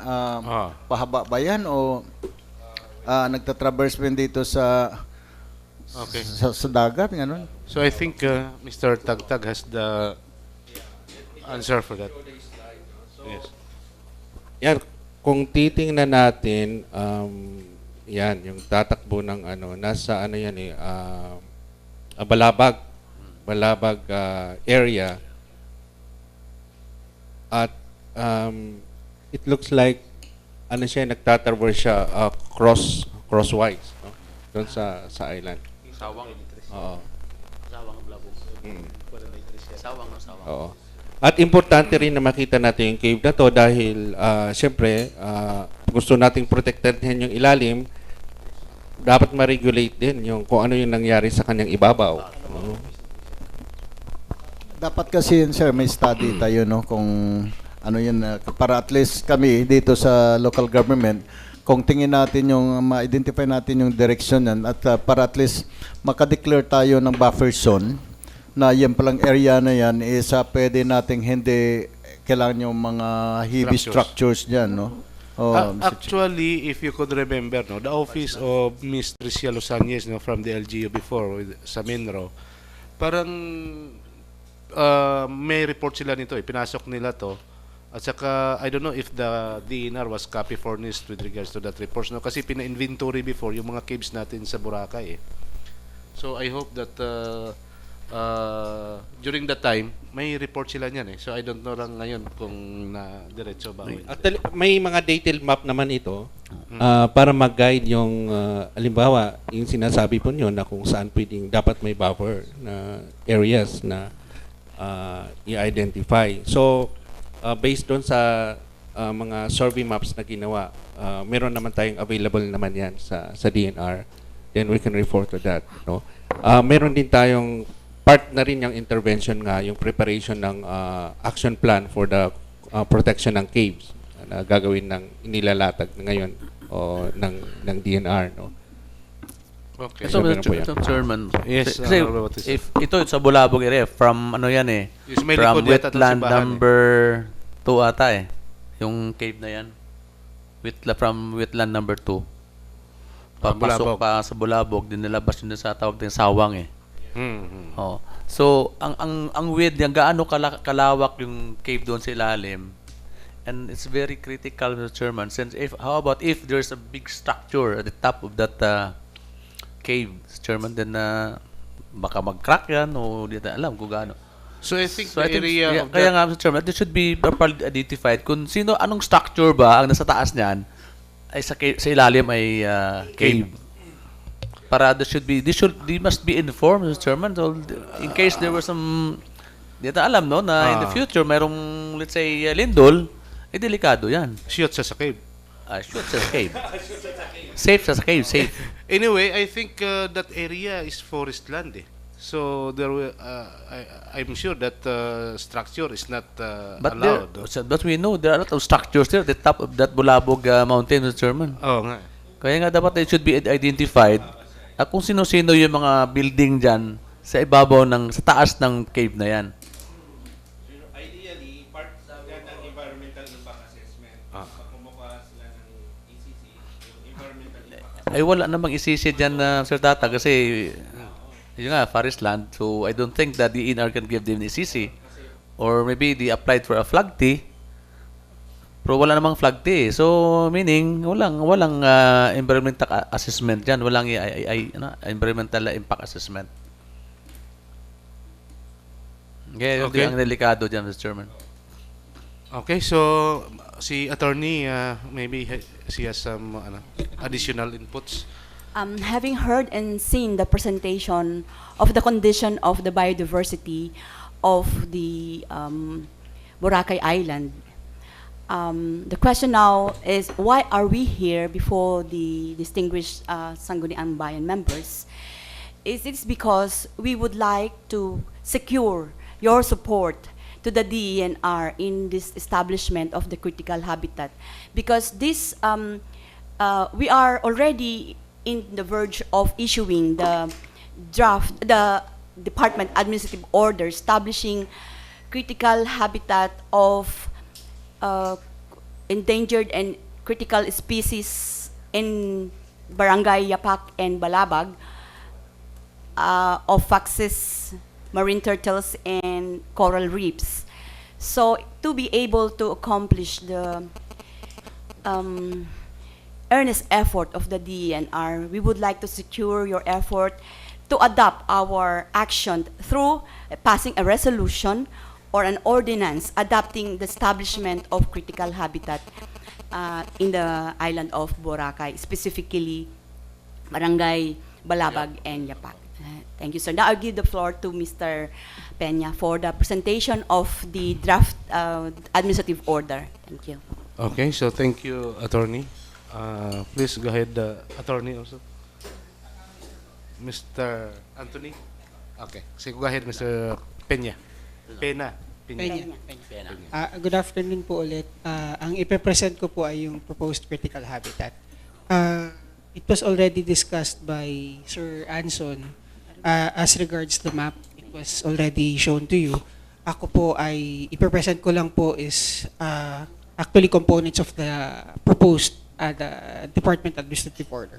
So, if you can see there, sa aking palang front page, these are the very species that we are proposing to protect. Okay, the declaration of the selected areas in Boracay Island as critical habitat is part of the action plan for Boracay rehabilitation. Before you continue, Mr. Peña, I would like to ask attorney, if we declared, for example, no, in passing a resolution and an ordinance to those considered as critical habitat, what would happen to that area? Who will maintain, and are we allowing structures to put in there, or wala? In lieu of the establishment of critical habitat, we will be forming Boracay Island Management Council, which one of the members is the local government Yes. of Malay, and you will be our partners. One of our partners, including the NGO, People's Organization, DNR, and the LGU, to protect, preserve, and further manage the whatever is left in the islands in the island of Boracay, specifically the barangays Yapak and Balabag. And by doing so, because you are already here, I mean, this is your territory, and you are the first person who can personally manage your resources. Resources, okay. So, Is the thank you reason. with that Thank you. information, attorney. Okay, so go ahead, Mr. Peña, sir. Okay, legal basis po muna, of course, 1987 Constitution, EO 292, or the Revised Administrative Code. This is, that title specifically defines where DNR is. Then the organic law that we are actually implementing is the Wildlife Resources Conservation and Protection Act. Here, Section 25, Establishment of Critical Habitats. The Secretary shall designate critical habitats outside protected areas. Since Boracay is not a protected area, a critical habitat is the one that would be established. Okay, ito po yung title, declaring certain I'm sorry. Ayan. Declaring certain forest land and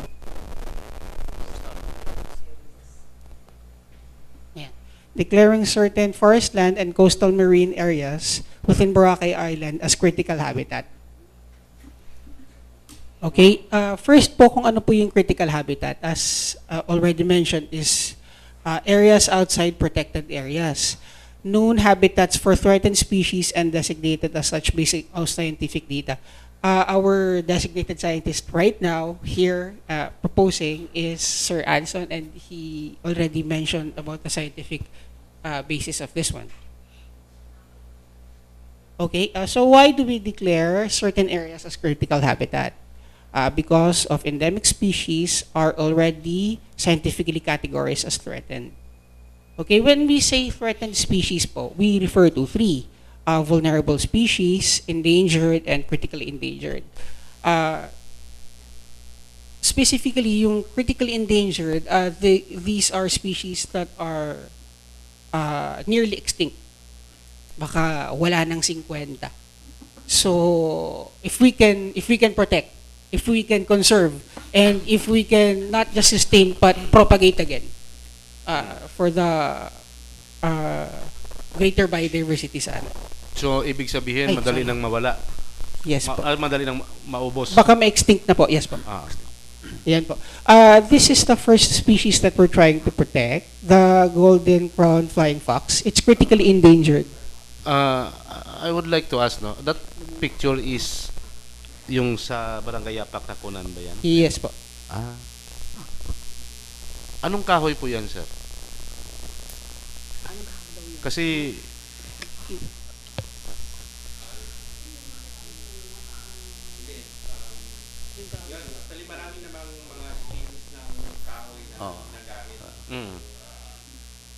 so hindi naman particular yung batch kung anong kahoy yung parang banilad yan ba? I think it's banilad. No? Banilad.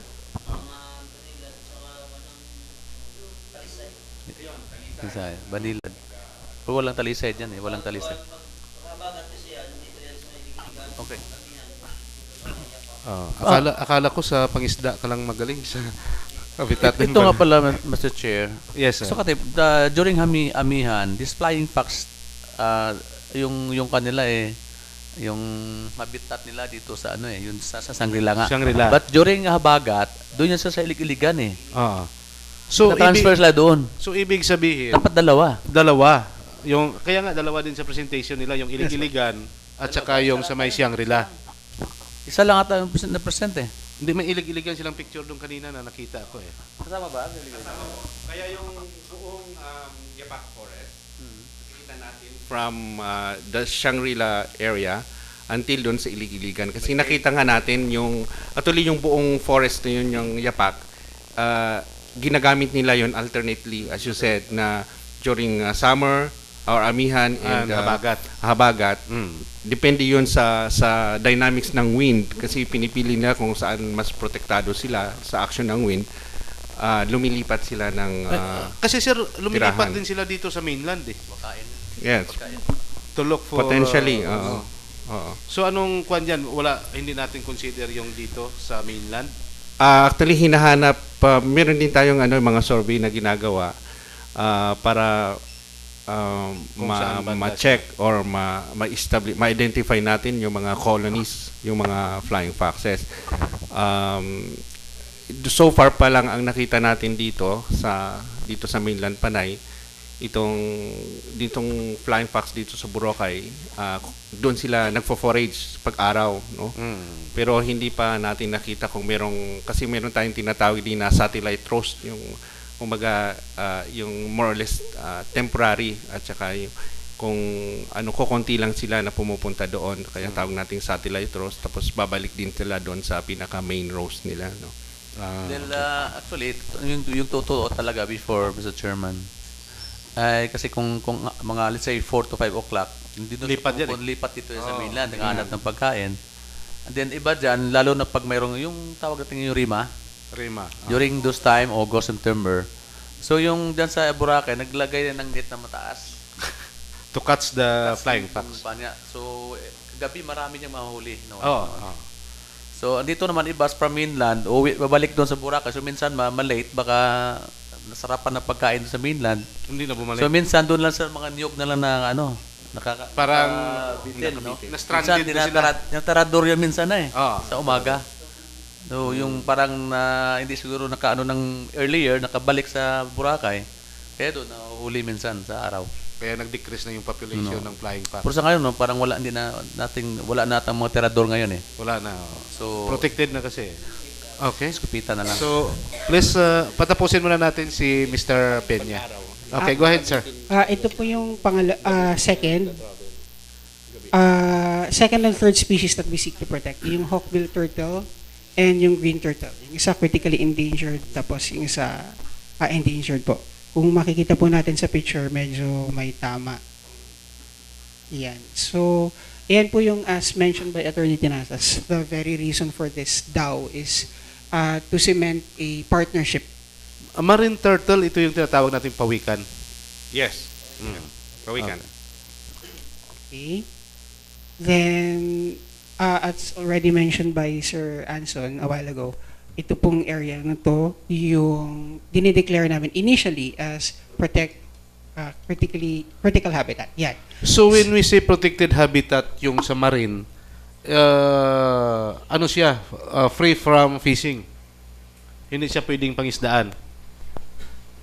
May guidelines po na ilalabas regarding that. Yes. May guidelines din. Yes po. Kasi medyo malaki yung sakop nito eh. At saka bawal naman talaga sa amin ngayon yung lambat, di ba? Yung sa ano lang sa butas. May butas lang na sinusunod. Kasi pag yan declare nating marine habitat, malawak eh.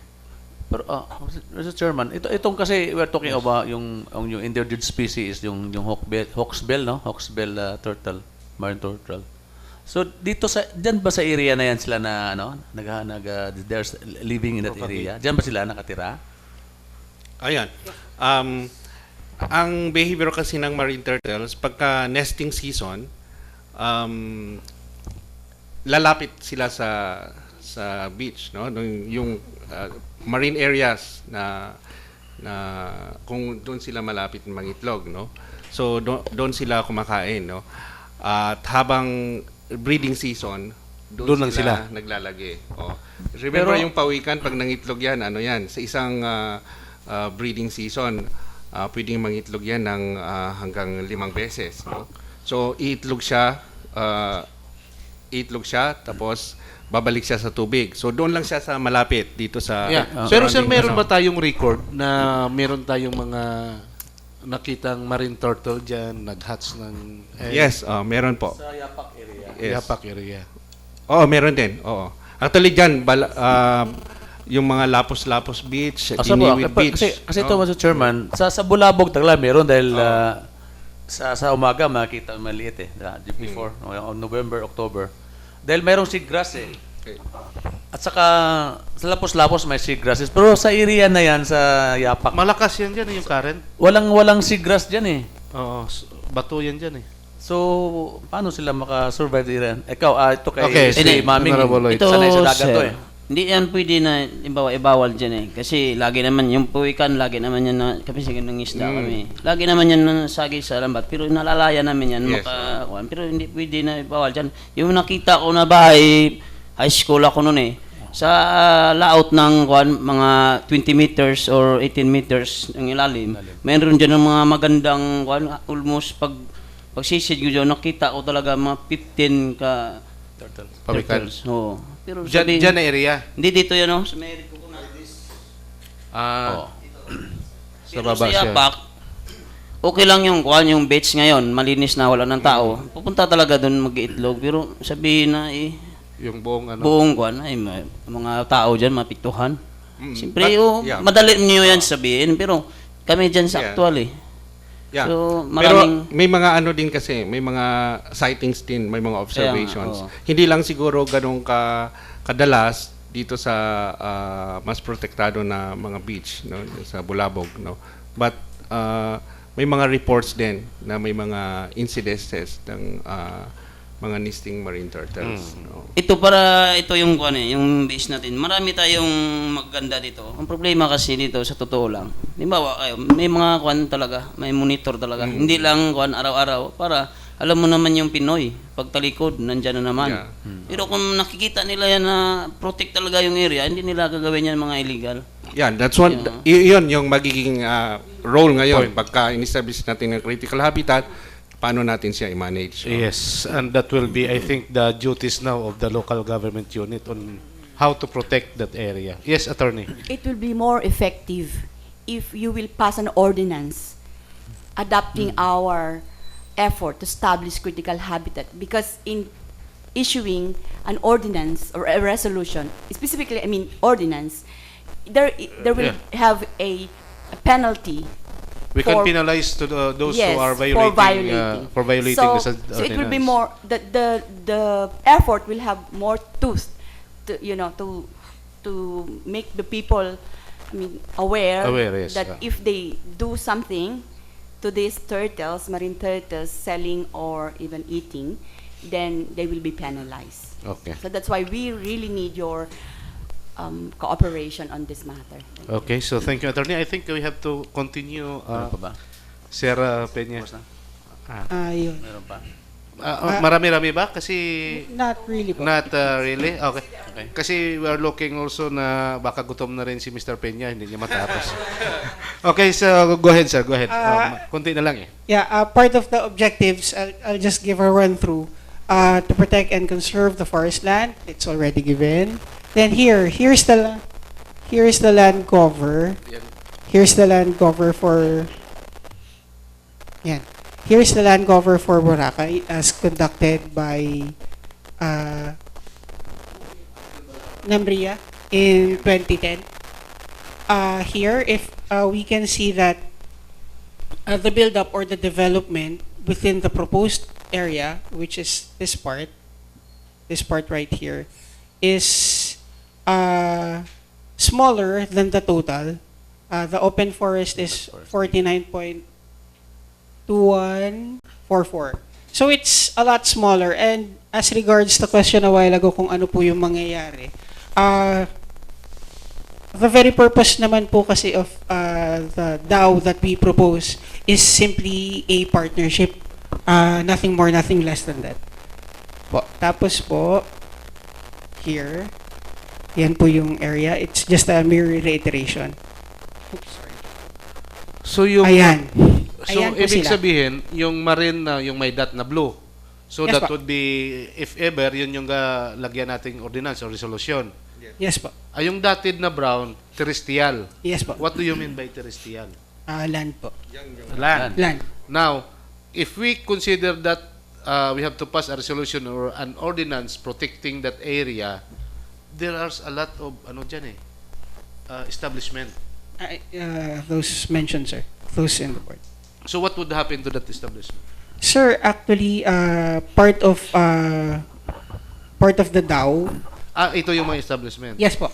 Part of establishing this is having a public consultation, and actually last April 11. The first one was in March, I think 28 or 26. We already have a public consultation in Boracay. Then for those who were not able to attend, which are basically having a claim in those areas but live in Manila, we conducted another public consultation in Manila. Your public consultation is in Manila. No, the first Not public consultation po is in Boracay. Okay. Yan. Tapos representatives from these establishments were not able to attend. And since We are invited or not?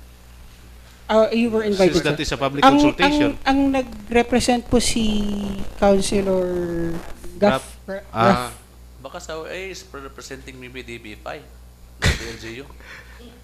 Yeah, kasi president din si Graf ng BFI.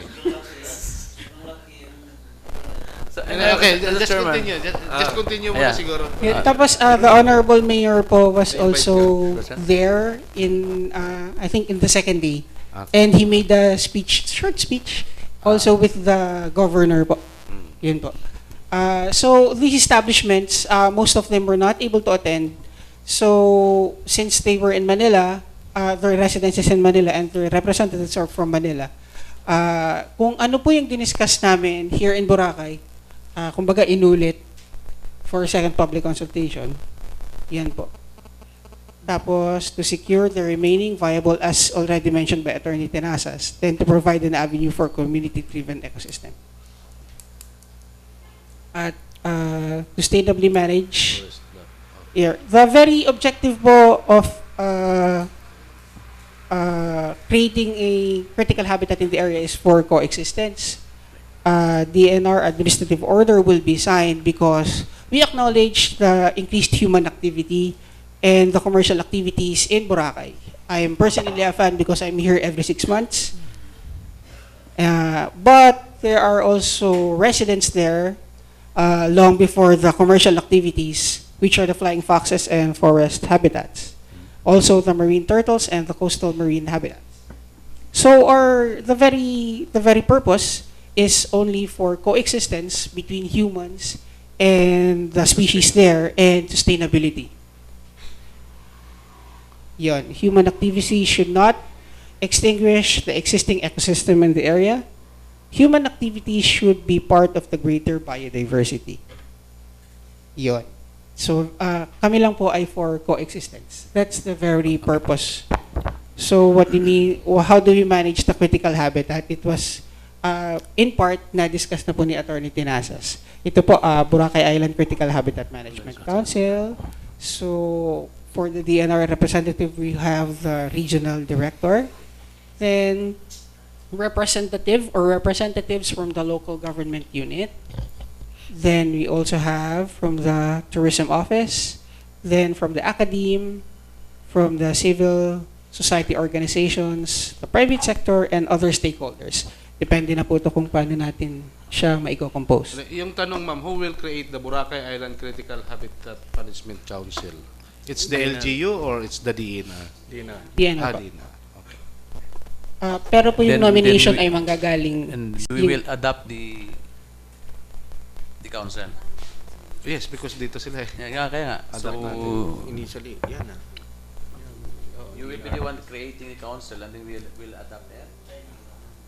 O hindi na kailangan i-adapt pa ng LGU kasi member lang naman kami eh, or representative. Hindi So, na siguro. Okay. okay. So, as a chairman. So, you will be apprised. Okay.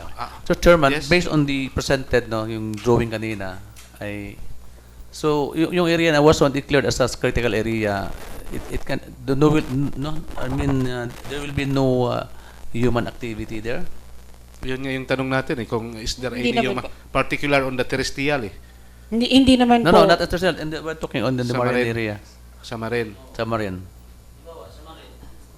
Yung sa marin, pwede Wala na ba, bang bawal human na ba activity? yung magpangisda doon sa area o limited lang yung gagamiting fishnet o ano?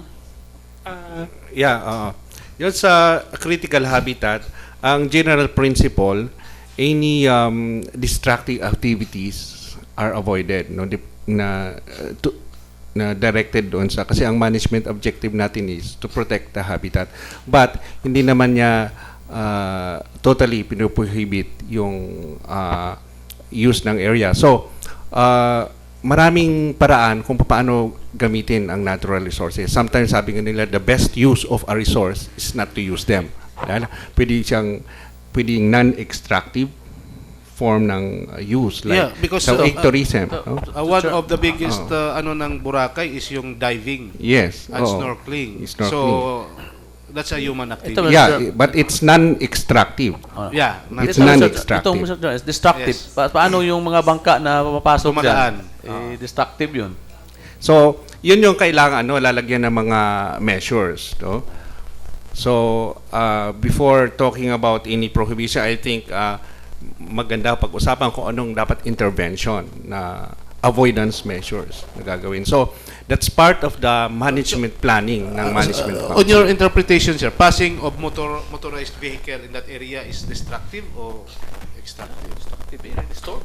Disturbs, di ba? Ano lang naman, dumaan lang eh. You will affect a biodiversity system. Oh. Kasi sirain mo, Oo, yung kung kukunin masisira mo mo. sila. Oo. Ibig po sabihin ni Mr. Dagdag sa action plan is, for example, we will identify if this area is a critical habitat, okay, established critical habitat. And hindi naman po lahat ng portion doon ay merong biodiversity. Okay. So, gawin natin paraan na doon siya dadaan sa wala siyang maapektuhan. Okay. Okay. So, limited po ang kanyang use, pero hindi po pinuprohibit. Hindi naman lahat na. Oh, yes. Okay, so maybe during the sa ano ma'am sa shall we say may workshop pa dapat ito kasi Di ano lang, anyway, identified na area, Mr. Chairman. This is matter of presentation, then consult the officer folks in the area. yes, of course. That will yung be affected. maapektuhan. I don't know how this program will affect their livelihoods. No? So yun, nasa pag-usapan na itong mga bangka na maraming nag-swimming doon sa Boca Beach, there must be control, no, sa area. Kasi the continuous passing of motor bangkas, it really disturbs itong mga turtles dyan na hindi na sila kagalaw, baka matamaan ng propeller. So And that then, would be destructive, di ba? Okay. Yeah, and then yung ano ma'am, yung sa may yung mga area na sa lupa. Kasi may mga ano na yan diyan, may mga structures. So paano natin ma-declare yun na ano? Ang alam ko po sa ngayon ay there is an activity regarding the illegal occupancy of Forest land. forest lands. So, kailangan po nilang mag-vacate. And yung aming pong legal team ay i-issue na po ng notices. So you have presented before those who will be affected. Shangri-La, Seven Seas, ano pa ba yun? Yung Movenpick, Crimson. So you mean ma'am that they have to vacate? Apektado, hindi naman sila... Hindi kasi kasama yun sa yung terrestrial Hindi naman questionable yung occupancy nila, di ba? Sir, yung pong occupancy ng mga tao na yan ay hindi naman natin, it's not yet clear kung may violation sila as to occupancy. But if they have no violation up to occupancy, we will not disturb them. But we have to recover, restore. For example, yung may wetland doon, kailangan namin i-restore yung marerestore pa. And then they have to demolish it. Kasi yung po ang... Ito ma'am yung may dot na brown, terrestrial. Yes. So, ibig sabihin, ito yung mga establishments within that area. Now, those establishments who are located on that area, it means that they are violating, shall we say, the forest land, no? Kasi nagtayo sila doon, forest land. So, ito ba, kasi pag dineclare natin yan, kasi yan yung proposal nyo na i-declare yung blue para sa marine, para sa lupa, itong brown. So, ito ngayon yung nasa loob ng mga brown na mga establishments. So, what will happen to those establishments? Alisin mo, Boracay West Cove, Crimson, those are 5-star hotels. Or So, anong maybe, mangyayari? Mr. Chairman, there will be no more expansions on the structures. Maybe Yeah. that will be I the think, proposal. that must be clear, So yun no? lang. Then they cannot make any additional structures Wag since it was declared already as a critical habitat, Mr. Presiding. Yes. Ano ma'am So- yung ano natin, attorney? Sir, actually, we just identified this 11 as present in that area. Now, as to the legality of their occupancy, we are still establishing it, okay, with certainty. Now, if, for example, the effort of the DNR now is to create a partnership with them, that if they are occupying a certain portion of the land in that affected area, then they have, I think it's not covering the whole area, if portion, like the one who made the self-destruction, the West Cove. West Cove. Yeah, it's one of the examples. So as of not, as of yet, sir, we just identified those present there, but we are still, yes, sir. Yeah, because most of that resort have their title. And according to the DENR, they respect the title. So, yun nga, dapat mapag-usapan talaga natin ng maayos. And then yung sa easement naman kanina doon sa habitat is only 200 meters. So, dapat yun lang yung, hindi ba pwedeng yun lang yung i-declare natin? O? Sir, here's the good thing, since we're talking about the establishments, most of these establishments were represented in the second consultation.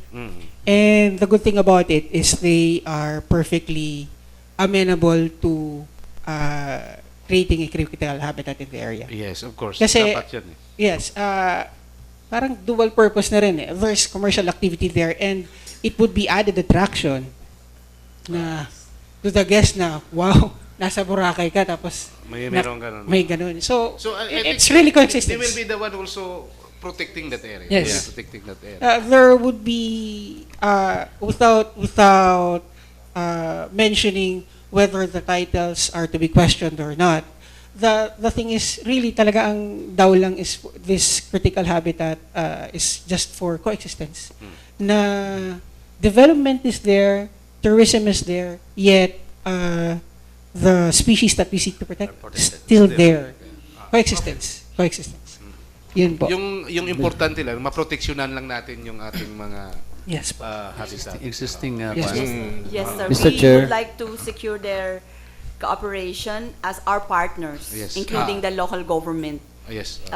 to conserve and manage whatever is left in that area. To prevent further damage and extinction. So I think, ma'am, if you are proposing for a resolution or an ordinance with this august body, I think we need also to conduct a public consultation, Public hearing. public Mr. hearing, with the neighboring, with those affected, no? Na sabihin natin affected and other organizations, para at least alam din nila. Mr. Chairman, is there any emission from the coastline? Ilang kilometers ba ang planning for to be protected? Yeah, from like from marine. the shoreline, how many meters? Yes. So from the Land is 119. yeah, but I mean from and the marine is 631. so how many meters from the coastline? From the yes. O nga, pero ang distance naman, pero wala pag siyang ganun. distance. How many, is that 1 kilometer or? So wala pang distance ano niyan? Kung ilang meters?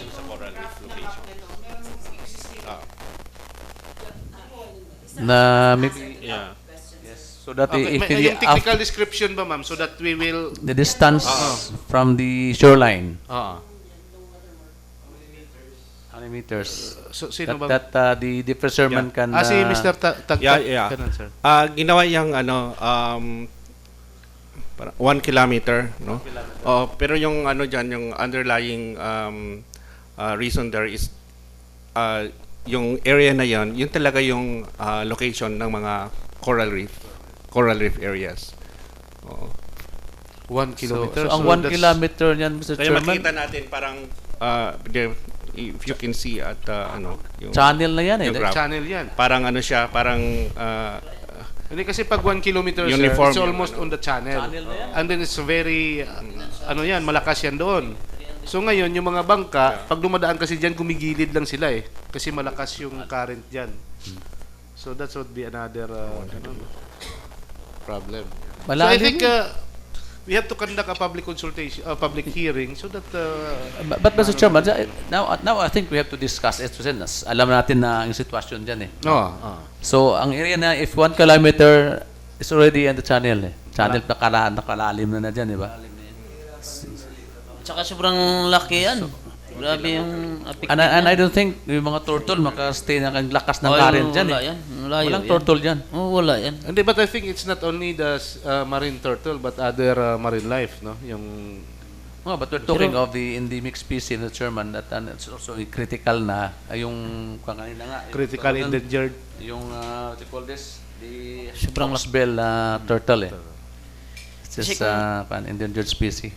Okay, Honorable Mami. Kung corals kasi yung pagbasihan natin, pwede naman natin hanapin yan kung saan yung guwan eh. Yun ang area. Hindi na ganyan kalaki. Talaga sobra na yan. Kasi kung halos balabag na yan eh. Papuntang ilig-iligan eh. Oh. Yun ang area na yan. Sobrang laki Ubos na yan. So, isipin natin, paano yung naghahanap buhay dyan ng livelihood? Pwede naman, ay palit na sa kanila na kikita din sila. Siguro, Mr. Chair, tingnan mo na kung hanggang saan ba yung coral area. May marine survey ba kayo, attorney, na kinandak or any proof na kailangan ganyan kalaki yung ating gagamitin na protected area? Meron na po yung scientific study. Meron po kami ganito kakapal na ginawa ng aming office, Biodiversity Management Bureau, from the Wildlife Conservation Division, from the Coastal and Marine Division, and from Cave and Wetlands Division. May mga video ba kayo, ma'am? Ngayon po, sir, Yung sa marine area. Sa marine lang muna. Marine yung sa marine po, kung may mga may mga video ba na videos ba na nandun talaga yung I don't have any video right now, but I think we have. Okay. Now, let me sum up our presentation, sirs. Actually, in 2007, we have already a guidelines. I mean, the Department of Environment and Natural Resources has already issued an Department Administrative Order providing guidelines for the establishment of critical habitat all over the country. So now, maybe it will be very soon that the DNR will issue this establishment of critical habitat in Yapak and Balabag. Now, we are only here to just inform this body, the municipality of Malay, that the DNR has already this effort, and the reason is because in the coming days, this administrative order will be issued establishing critical habitat in Boracay Island, and we are just here to secure the cooperation of the municipality of Malay, so that we will work hand in hand to preserve, conserve, and manage this established critical habitat in your place, in your area. And by doing so, like for example, like I have mentioned earlier, if you will issue an ordinance, then this DAO that we have already issued, establishing that as a critical habitat, will be more enforceable, because you can pass an ordinance imposing a penalty, right? And DNR working with the LGU will be more effective in preserving the biodiversity here in Boracay. That is our point, ladies and gentlemen, for presenting to you the objective of this establishment of critical habitat. Because we cannot work alone here, specifically because this island belongs, this is your territory. You are the persons, the first persons. Okay, we understand that, but we're only after on yung declare natin ba na area. Na tama ba to, or kasi sabi nga, maybe in 500 meters, ang lalim na yan dyan eh. Dyan sa Yapak area. So, lalim na, hindi man na. Nadaanan na ng submarino yan dyan eh. So, I don't think may turtle dyan. So, nakita ko dito sa may Pinaongon area, dyan marami talagang habitat ng turtle dyan. Pinaongon? Anytime nga daw, pwede ka kumuha lang doon eh. Yan talaga should be protected area na yan. Kasama ba yung Pinaongon doon? So, ang Consumer Chairman is maybe during our maybe say consultation muna, tawagin mo tayo yung mga fisher folks dyan. Sila nakaalam dyan eh kung saan yung mga marine turtles eh. Na yun talaga i-identify natin na i-protect, no? Kaysa i-protect natin yung area na wala namang turtle dyan. Kasi we are talking of turtles eh. Na ito nga, endangered sila. But so, natin siguro. According kay attorney, they have also already the scientific study, no? Oo nga, pero sa actual naman, I don't think nakita ba nila na malalim na area na yan? Yes. Hindi mo kaya i-dive yan, ma'am. Kaya ba i-dive yan?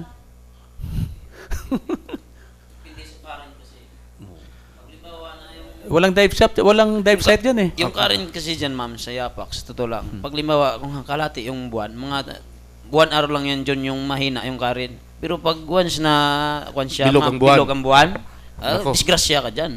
Malakas. Walang ang dive Grabe site yan dyan. eh. Di ba sa area na yan? Mayroon bang Oo. dive site yan? Mayroon dyan sa may Dito sa may- Shangri-La. sa Shangri-La Shangri-La, pero doon sa harapan pero Hindi, ng doon sa Apple. may, sa may Walang dulo dive ng set yapak. dyan. Wala, sobrang ground dyan. Wasak nga yung kuha namin dyan pag Bangka. maabutan kami. Walang dive site dyan. Kasi iba yung Grabe current dyan, ma'am.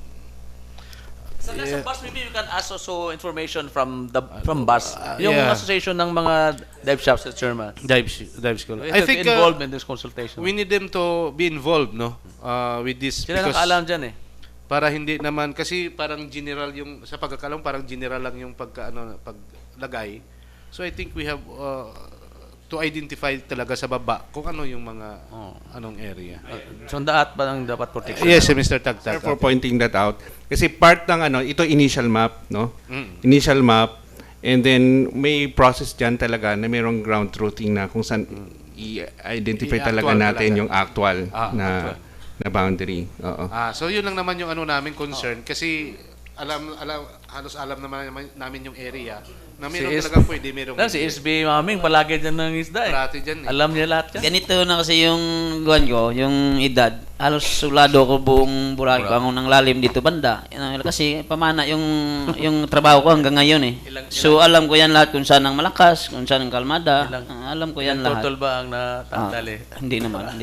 Kasi yung totoo lang, yung si tatay, di ba may mga dayo din kami na gusto kunin. Grabe yan. Pagalitan kami talaga niyan. Sabi, grabe, yan nga si tatay, hindi lang nag-asensyo yan, sobrang hindi marunong magkuhan. Kumbaga, yung pitik na tinatawag, yung Mali. namatay na yan si Lolo, gusto niya kunin yung kuhan, nag-away sila dalawa. Kasi gusto talaga pagbawal, pag may mabasag lang ng kunti na corals, grabe ng galit. Ganon siya katindi. Kaso lang, siyempre, hindi natin talaga alam kung hindi may iwasan. Mano-mano lang kami. Kaya yun nga. Kaya hirap yan. Kasi mapa lang eh. Anyways, Chairman, this is a good move from the ENR, especially from the actually, to be clarified with the group, we are into that, ma'am, Gusto rin namin ganyan. Pero ayusin lang natin ng konti. Salamat po sa enthusiasm. Actually, the second part of the presentation, yung pinagdidiskussan po natin. Kaya, ayan po yung... Hindi ka kasi nagsasabi. May ground truthing. Sir, ayan po yung ground truthing. Yan po yung ground truthing. It's already step 7. So, greatly appreciated is the participation and the enthusiasm of the group regarding this. Hindi mo kami in-stop eh. Sige. Mayroon Sige, pa lang bits and i-continue bounds, muna natin kay Sir Pinya.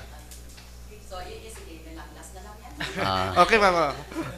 Ipakita mo yung steps. Ito po yung procedure in the establishment and management of critical habitat. Ito po yung basis ng enthusiasm natin. I-ano ko lang po, yung procedural steps, then yung level po ng inyong concern, kung saan po nagpo-fall sa step. Madali lang po ito. Excuse me. Ito bang DNR Demorand Circular number 207702? Ito intended lang ba to sa Boracay o the whole country? No po. Meron na pong how many critical habitats na na-establish. So not only Boracay. Apo. Meron pong, if you want, Sir, okay. Go ahead. Yun lang tanong ko lang. meron po. I think 11 na po. It's not an isolated case. Okay, thank you. Ayun po. So ito po yung procedure and establishment. The first thing, na-discuss na po natin kung ano ang critical habitat. So endemic, yung dyan sila sa lugar, na-discuss na rin po natin kung ano ang threatened species. Tapos, procedures in establishment of critical habitat, 2 steps. We can either go to the left side, which is establishment of critical habitat by DNR, or we can go with establishment of critical habitat through LGU initiative. Okay, dun po muna tayo sa first method, which is by the DNR.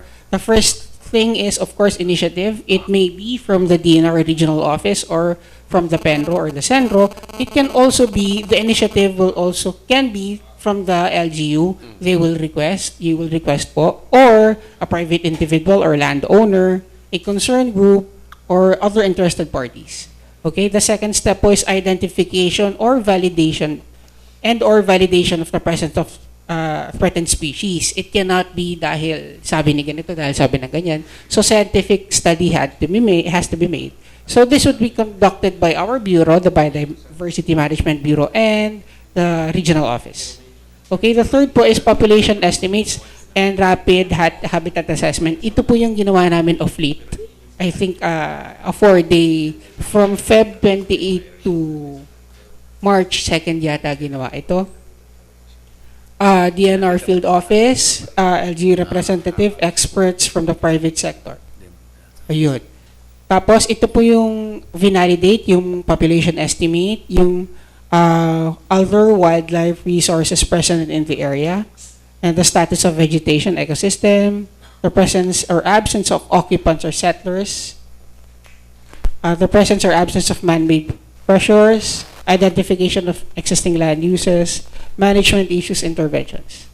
Ayun po. Then, the next po is community consultation. The first consultation was made in 26 of March. Yan. So, private landowners and LGUs. Yun. Tapos, the next step is review and recommendation. DNR regional office shall consolidate and analyze the validation. Okay. Then, the next step is the declaration of critical area as critical habitat. It would be signed by the secretary. Then, next po yung ating pinag-uusapan, ground truthing. Yan po. Yan po yung, kasi po yung map, ito po yung pinopropose. Ngayon, ground truthing, yan po yung sinasabi ni Sir kanina na baka masyadong malayo or yung area na yan, malakas na yung alon. Yun po, dito po natin malalaman yung metes and bounds kung yung delineation ba ay masyadong malayo o masyadong maikli. Yan po. Doon po pumapasok sa ground truth. Then, ito po, recap lang po. The first is initiative, then the identification and validation, then the population estimates, rapid habitat assessment, community consultation, review and recommendation, declaration of critical habitat, and ground truthing. Yun po. Okay, so you have an estimate, ma'am, of the turtles on that area? So far, wala naman. Wala pa. Ilan ba sila? Part ng ground truthing. I think, Mr. Chairman, Part yan ng ground truthing natin. Turtle, I think, is parang nomadic din, di ba? Nomadic, migratory kasi yan May so yun, sir. At saka, ang Mr. Chairman, is how do this project will complement our tourism activities. Di ba? Yeah, in the long run. The fact that the Philippines is protecting our biodiversity is already an attraction to people. It's a known fact that if this is a known agenda of the Philippines, then people will learn to respect the island. Like ang island po kasi ang tourism natin is word of mouth.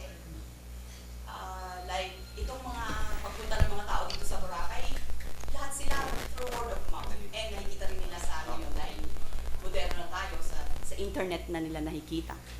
So, sir, yan ay magiging isang global image ng Pilipinas na hindi tayo nagpapabaya ng ating biodiversity. Tayo ay kilala sa pagiging members tayo ng mga international organizations and also member tayo ng mga international treaties and agreements regarding biological biodiversity. So, yan po ang isa sa mga kahalagahan kung bakit nandito tayo at tayo nagtatrabaho. Dahil mahal natin ang bansa natin, mahal natin ang Boracay. So, and many other reasons that you all know why your place is very productive and successful and marami ng taong yumaman dito dahil sa tourism. Yes, okay. So thank you, Attorney. No? So some more clarification with the group of Attorney Tinasas before we break for our lunch. Tapos na, sir? Ganito na po. Ito na pili. Ito na po. Tapos na po. Tapos na. Yes po.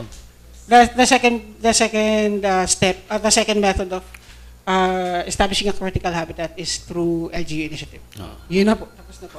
But I think okay, thank you, Mr. Peña. Mr. Chairman, I think yes, go ahead. it's the declaration is of through an ordinance is very important, Mr. Chairman. Kasi it should be some penalties there. And I think because in a resolution we cannot impose penalty. Maybe through on order, or maybe from to DAO, parang that's only administrative order, parang mahina ang sanction for those who are violating the as declared area, no. But through an ordinance, siyempre may mga penalties yun eh. So that's very important.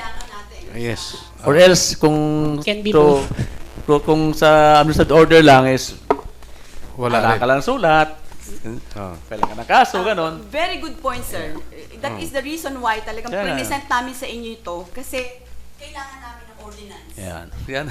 Para sa inyo na rin po ito eh. Yes, of course. Para sa atin lahat to. Binigyan niyo pa kami ng assignment. Meron po kami sa inyong dalang mga galing sa aming office. Okay. Ganda to. At maraming Thank you. salamat in behalf of our Thank you. director. We have a new director now actually. In the name of Director Cristeta Chrisma. Christina.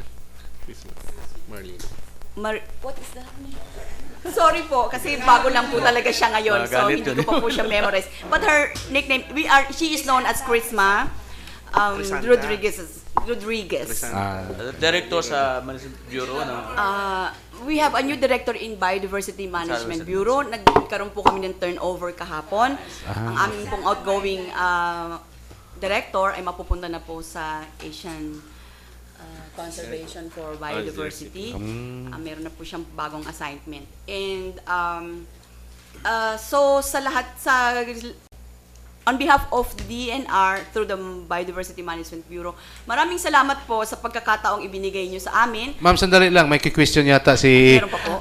Bago magpasalamat, gusto ko lang i-grab talaga yung opportunity since Katiklan is on the process of development para proactive.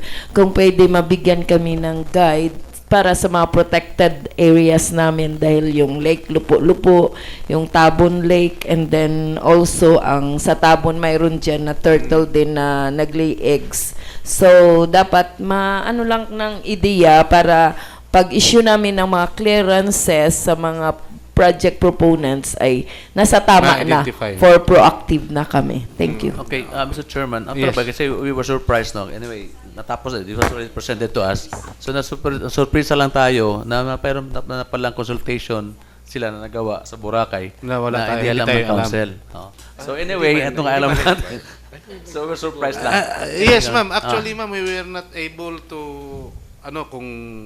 kaya nga nagtanong ako kung invited kami that time, kung wala kasi we never received I'm sure invitations. invite po ang LGU. May invitation po. Yes. May umattend po sa inyo si Konsihal. But he did not Kasi siya po yata ang Committee on Environment sa inyo. Kaya po siya ang umattend. Hindi man yan na-relay sa amin. Hindi man na-report ba? Hindi naman alam. We are sorry to learn that, but of course we really invited one of your the LGU concerned, and maybe you were represented by the Committee on Environment. But next time, sir, we will distribute invitation individually. Or even the Office of the Vice Mayor. Para general, para kasi most of the time, ma'am, nagtataka na lang kami. Hindi naman lahat, pero minsan may mga meeting and then attend dito, hindi namin alam na merong ganong mga meeting. So, That's why brown out kami pagdating dito. Okay po. Alright po. So, masyado na namin nakuha yung inyong panahon. So, again, thank you very much on behalf of our Secretary, Mr. Roy Simatu, and our Director, Ms. Crisanta Marlene Rodriguez. Thank you very much for the opportunity in presenting our advocate to protect the Philippines, specifically Boracay Island, and we hope to see you again. And if there's something we can do for you, that don't hesitate to call our office. We are here, and magtulungan po tayo. Yes. Maraming salamat po ulit. Thank you. Chairman. Can you give ma'am any contact numbers to Mr. our Chairman. secretary so that if we need you, we can contact Mr. you? Chairman, Yes. anyway, ma'am, can I ask if you have any model ordinance regarding the Yes, declaration? that's why I should Can give us copy if you have. para maano na lang natin. And I would like to refer this on Committee on Environment and Committee on Laws, no, in making sponsoring this ordinance. Okay po. And yan po ay isang magandang unang hakbang. O marami pa sa mga hakbang yung gagawin na mag-work tayo together, local government, national government, and government agencies. Hope so. Thank you. The President will be happy to hear that. Okay, so thank you very much, no, to the group of Ma'am Attorney Tinasas, no, Mr. Peña and Mr. Tagtag. Thank you very much for coming. And the group. Last muna tayo. Any Suspend muna. motion? Suspend muna. Also, our session is suspend for 1 hour. For lunch. Confirmation from the legal authorities or from any intelligence community is still broadcasted to the That's why we invited you because of the powers of corruption, and that's why we would like to inquire that To besmirch my, or to destroy my reputation, my dignity, and my personality, even also my family. Para ma-improve talaga yung aming sa Boracay. Sir Chairman, first is a request of the municipal mayor for the passage of a resolution favorably endorsing the application of the municipality of Malay for a special land use permit or SLUP for the management of sanitary landfill located at Barangay Kabulihan. Application with DNR. This is with endorsement from Barangay Kabulihan. Damay ato nung karawa pa. Damay endorsement kita. Ano dyan, ka-copy it ng atong special power of attorney in-issue last Ibangan. As per DNR instruction, dapat kunuhay may endorsement. So what? For your immediate consideration. Okay, so thank you, Madam Secretary. Presiding. Yes, Honorable Bautista. Since this is very important, presiding, especially in order to facilitate, and to fast track, the application for special land use permit to Environmental Management Bureau of the ENR. I think, Mr. Chairman, I move that the request for passive resolution shall be made immediately, Mr. Chairman. So that's why I move that resolution shall be passed, Mr. Chairman. Okay, so any second the motion? So it has been moved and seconded that the request of the municipal mayor for the passage of a resolution favorably endorsing the application of the municipality of Malay for a special land use permit or SLUP for the management of sanitary landfill located at Barangay Kabulihan, Malay, Aklan, because of its urgency, is now approved. Okay, next incoming, Mr. Chairman, is request of the Office of the Mayor to pass a resolution expressing support and endorsing the nomination of Aklan Piña Handloom Weaving to the United Nations Educational, Scientific, and Cultural Organizations, or UNESCO, representative list of intangible cultural heritage of humanity. This is in the whole province of Aklan. Dahil Aklan Piña. May letter si Governor na Okay. So this will be referred to Committee on Laws. For our committee report, first is Committee on Laws and Ordinance regarding resolution of earnest request and appeal to the national government of the Boracay Interagency Task Force to provide for the relocation and housing of local residents affected by the closure and rehabilitation of Boracay Island. Resolution requesting the provincial government of Aklan to temporarily suspend the operation of the one entry, one exit system in the island of Boracay. Resolution requesting the Boracay Interagency Task Force to prioritize the hiring, employment of displaced local workers and laborers in the rehabilitation of Boracay Island. And additional committee report, request of the municipal mayor for an authority to enter into MOA with the Department of Agriculture regarding provision of grain moisture meter or program as grant from DA. May I request my chair to Honorable Bautista so that I can give my report on a committee.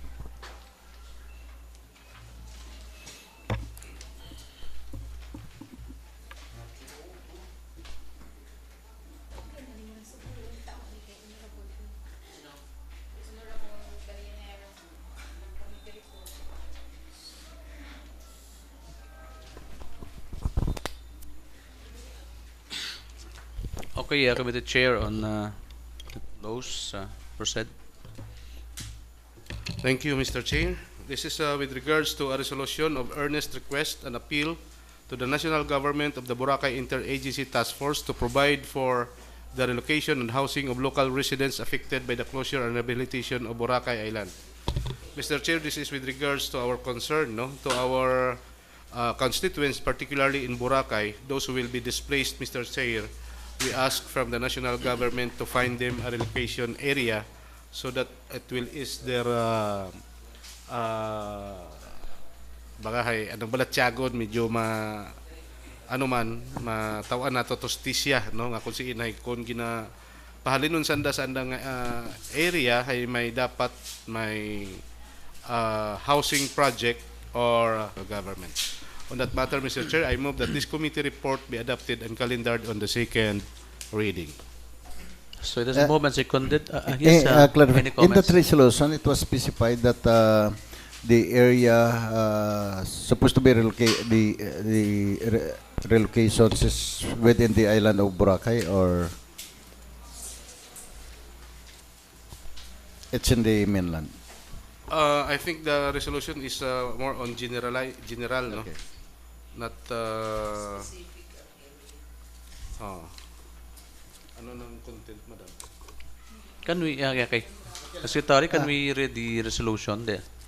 This The was read content. already by the Vice Mayor last, no. But please allow,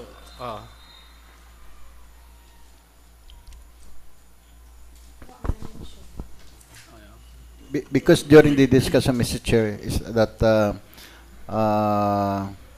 relocation must be within the island of Boracay, because there were recommendations that the relocation area must be situated somewhere in municipality of Nabas. No? So that's too far for the... So it must be, so if there will be some relocation area, it must be within the municipality of Malay. Or at least within the municipality of Malay.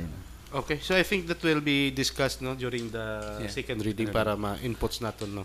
Okay. Okay. So, yes. Please note, any motion? Madam Secretaria, during the second reading that Can you cite your motion again? Mr. for Chair, adoption? again, I would like to move that the resolution of earnest request and appeal to the national government of the Boracay Interagency Task Force to provide for the relocation and housing of local residents affected by the closure and rehabilitation of Boracay Island be adopted and calendared on the second reading. So, any second? Okay, so it is moved and seconded that the resolution earnest request, the appeal, Municipal Government Boracay Interagency Task Force to provide for relocation and housing of local residents affected by the closure and rehabilitation of Boracay Island is by approved. Adopted. Another resolution, this is a resolution requesting the provincial government of Aklan to temporarily suspend the operation of the one entry, one exit system in the island of Boracay. No? Actually, those were assessed already on the resolution. and maybe it needs a thorough discussion, no, during the second reading, because as of this time we heard that the provincial government is still implementing the one entry, one exit during the rehabilitation of Boracay for security reason. No?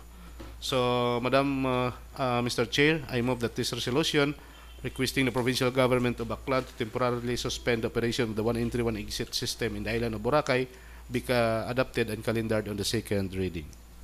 Any second? So it is moved and seconded that resolution requesting the provincial government of Aklan to temporarily suspend the operation of the one entry, one exit system in the island of Boracay is adopted. Another resolution, Mr. Chair. This is a resolution requesting the Boracay Interagency Task Force to prioritize the hiring and employment of displaced local workers and laborers in the rehabilitation of Boracay Island. The point of this resolution, Mr. Chair, is to ask the Interagency Task Force that they have to prioritize the displaced local workers, no, particularly on rehabilitation of Boracay. Those workers who are displaced from their present work, that they will be the one to be hired during the rehabilitation, Mr. Chair, in any works that are provided for by the interagency, Mr. Chair. On that matter, Mr. Chair, I move that this resolution be adopted and calendared on the second reading. Any second? Seconded. Moved and seconded that the resolution requesting the Boracay Interagency Task Force to prioritize the hiring, employment of displaced local workers and laborers in the rehabilitation of Boracay Island is adopted.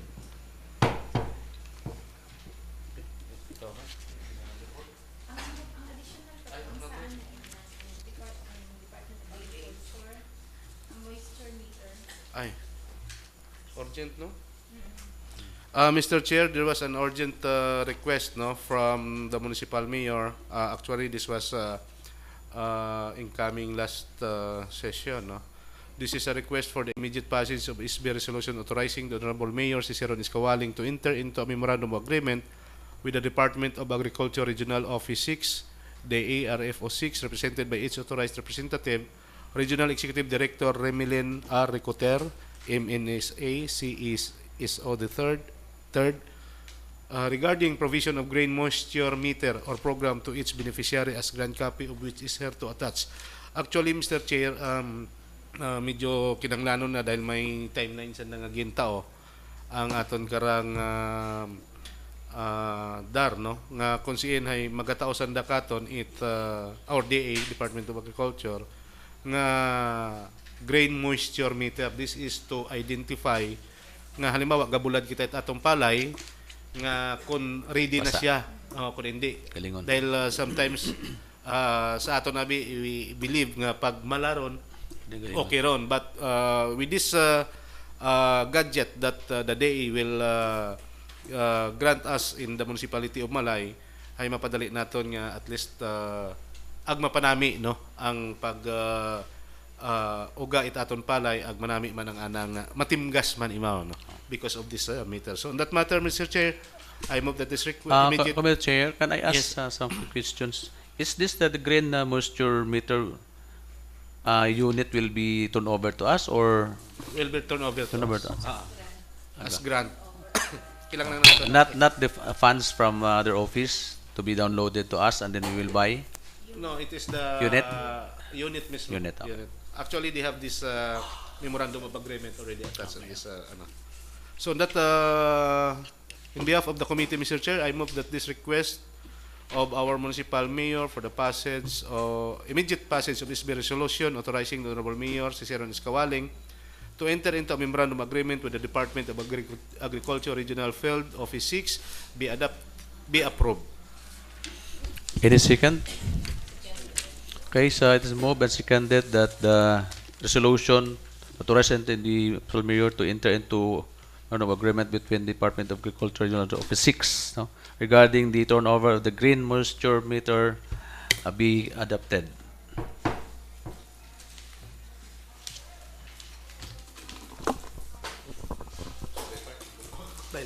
Okay, next committee report, Mr. Chairman, is Committee on Land Use for SB endorsement of the following. First is Mr. Darrell F. Salazar, as built of one-story commercial building. This is stalls at Barangay Manok-Manok. Thank you, Secretary. The application of Daryl F. Salazar as for the as-built application for one-story commercial building stalls at Barangay Manok was respected, Mr. Chairman, and it will be in compliance also with our existing zoning ordinance.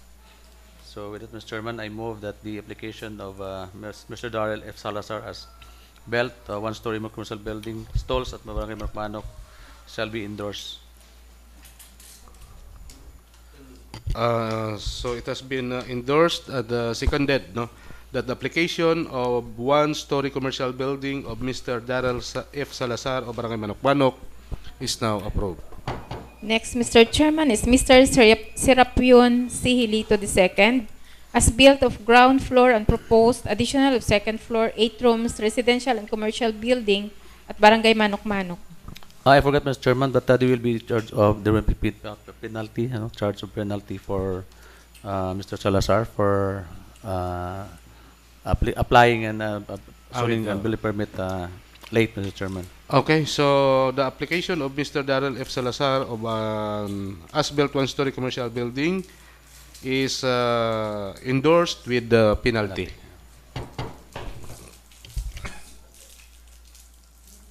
Next, Mr. Chairman, is the area for the application of Serapion CLE to the second as-built ground floor proposed additional second floor 8 rooms residential commercial building at Barangay Manok was inspected, and upon this inspection it was in compliance also with our zoning ordinance.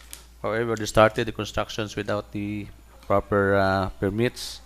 So I move that the application of Mr. Serapion C.G. Hileto II as built of ground floor and proposed additional second floor 8 rooms in a commercial building at Barangay Manok shall be endorsed subject for penalty for starting the construction without permits, Mr. Chairman. So it has been moved to endorse and seconded by Honorable Lloyd Maming that the as-built ground floor and proposed additional of second floor 8 rooms residential commercial building at Barangay Manok-Manok of Mr. Serapion C. Hilito be endorsed with penalty. Okay, next, Mr. Chairman, is Ms. Gay Joy B. de Ocampo, proposed 4-story 10 rooms residential and commercial building with roof deck at Barangay Balabag. Okay, Mr. Chairman, we inspected the area for the application of Ms. Gay Joy B. de Ocampo. The proposed 4-story 10 rooms residential commercial building with roof deck at Barangay Balabag was inspected, and it is in compliance with our existing zoning ordinance. With that, Mr. Chairman, I move that the application of Ms. Gay Joy B. de Ocampo for the proposed 4-story 10 rooms residential commercial building with roof deck at Barangay Balabag shall be endorsed. So it has been moved for endorsement that the building of Ms. Gay Joy B. de Ocampo proposed 4-story 10 rooms residential commercial building with roof deck at Barangay Balabag and seconded by Honorable Aaron be endorsed.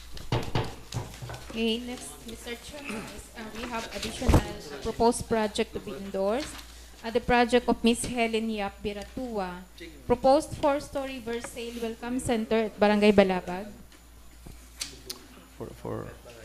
For inspection ba na siya? Inspection. So For the inspection to kanina? endorsement of Mr. Rolando Rompi is deferred for inspection. Ito ba? Ay, Baritoa. Okay, Baritoa. Inspection ba to?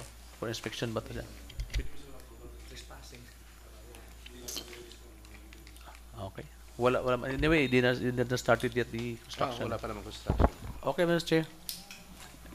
So actually we visited the location, but it so happened that there was nobody around when we inspected. But we saw already the location and there was no violation, Mr. Chairman. So with Mr. I move that the application of Ms. Baritoa shall be endorsed. Okay, so it has been moved that the application of Ms. Baritua for a welcome center in Barangay Balabag has been endorsed and seconded by Honorable Yap. So the said from that. Project is being endorsed. Okay, next project, Mr. Chairman, is Areneo Bersaba. Proposed additional third floor commercial building at Barangay Balabag. Thank you, Mr. Chairman. The area for the application of Areneo Bersaba, Mr. Chairman, for the proposed.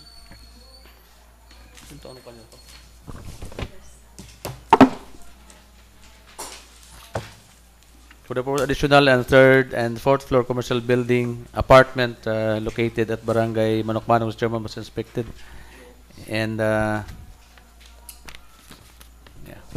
So, but we required him for a setback for 1 meter from the edge of the property line, Mr. Chairman. Additional. So I move that the application of Mr. Reneo B. R. Bersaba for the proposed additional of third and fourth floor commercial building shall be approved, Mr. Chairman, subject for 1 meter setback from the property line, edge of the property line. So it's been endorsed that the application for endorsement of Mr. Bersaba be endorsed and seconded by Honorable Lloyd Maming, and must comply with the setback of 1 meter on its property line is now endorsed. Next, Mr. Chairman, is BIWC, a one-story pumping station at Barangay Balabag.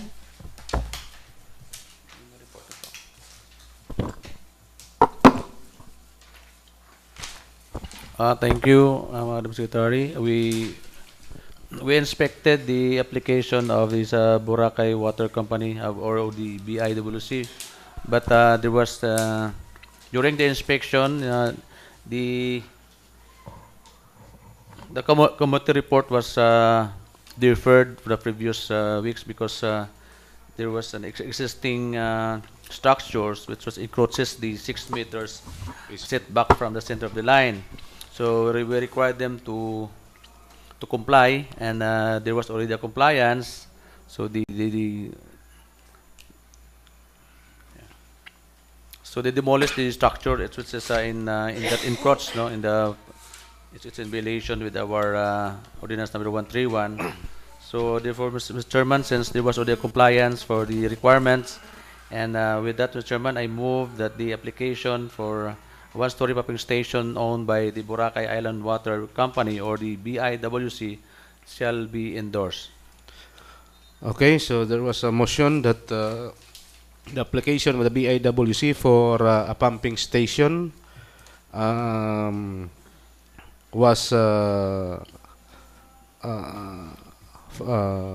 followed by following our municipal ordinance number 131, a setback from the 6 meter setback from the center of the road. They are now compliant. So the said project of the Boracay Island Water Company is now endorsed and seconded by Honorable Lloyd Maming.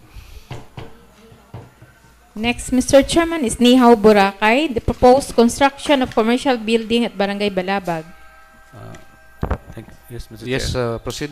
We inspected, the chair, the application, the area for the application of a Nihaw Resort and Spa Incorporated, and during the inspection, since the application is only for 6 meters setback from the center of the line, so we require them to add more 2.5 meters, no, from the edge of the 6 meters.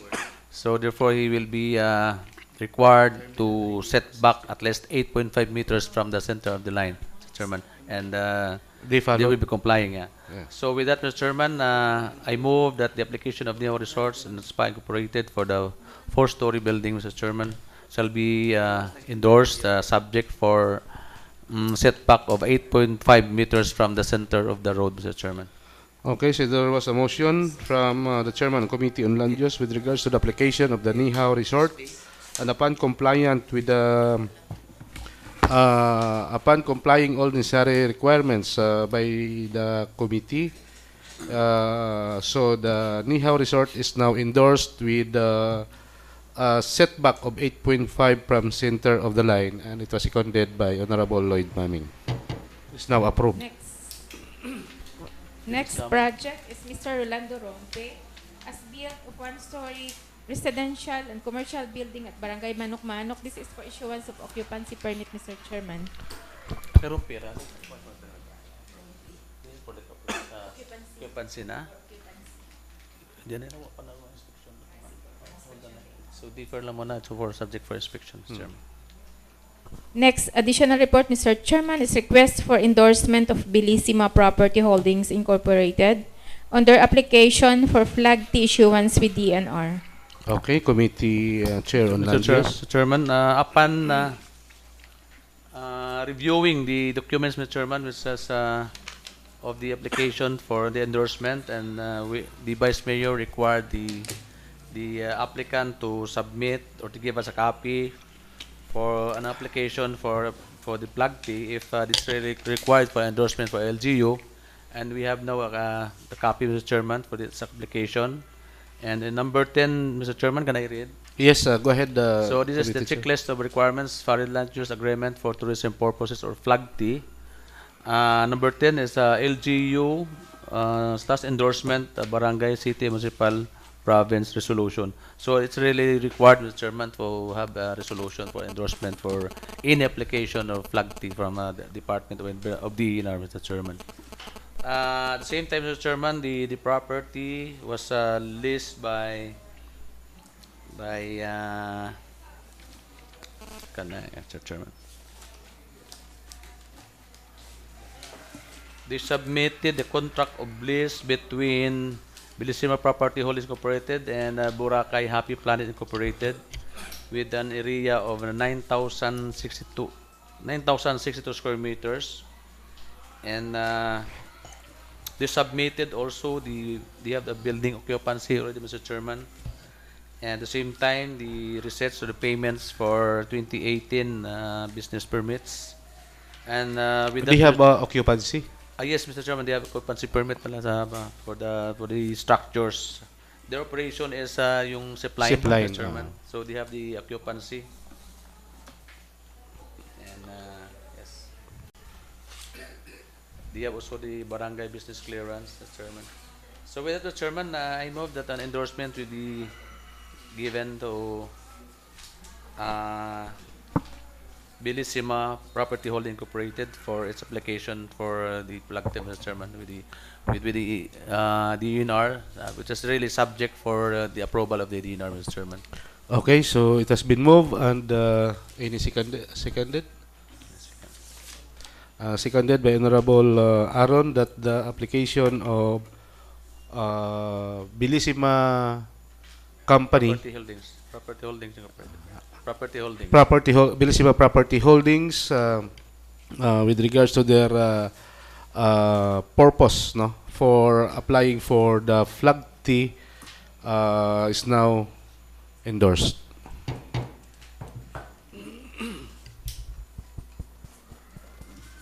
For our calendar of business, Mr. Chairman, this is for today, second reading. Wala. We have no second reading for our third and final reading.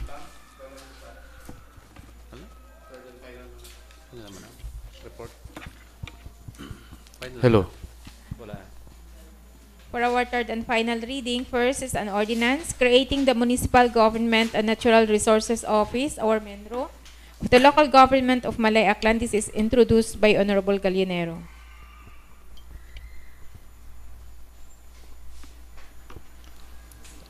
Okay.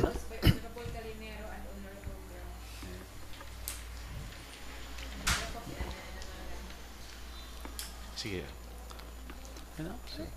Mr. Chair, actually this proposed ordinance creating Municipal Government and Natural Resources Office of the local government of Malay Clan. This was introduced by you, Mr. Chair. So we're already Third. and the third one approved. talaga. So since this proposed ordinance is already in third reading, Mr. Chair, so I move, no. I believe that there's no more clarifications. This, no. So I move that this proposed ordinance creating municipal government and natural resources office of the local government of Malay Clan be approved on third and final reading, Mr. Chair. Any seconded? Any seconded? Seconded. So it has been moved and seconded that the ordinance creating the Municipal Government and Natural Resources Office or MINRO of the local government of Malay Aklan be approved on the third and final reading. Next, Mr. Chairman, is an ordinance creating the position of environmental enforcers in the municipality of Malay, introduced by Honorable Bautista.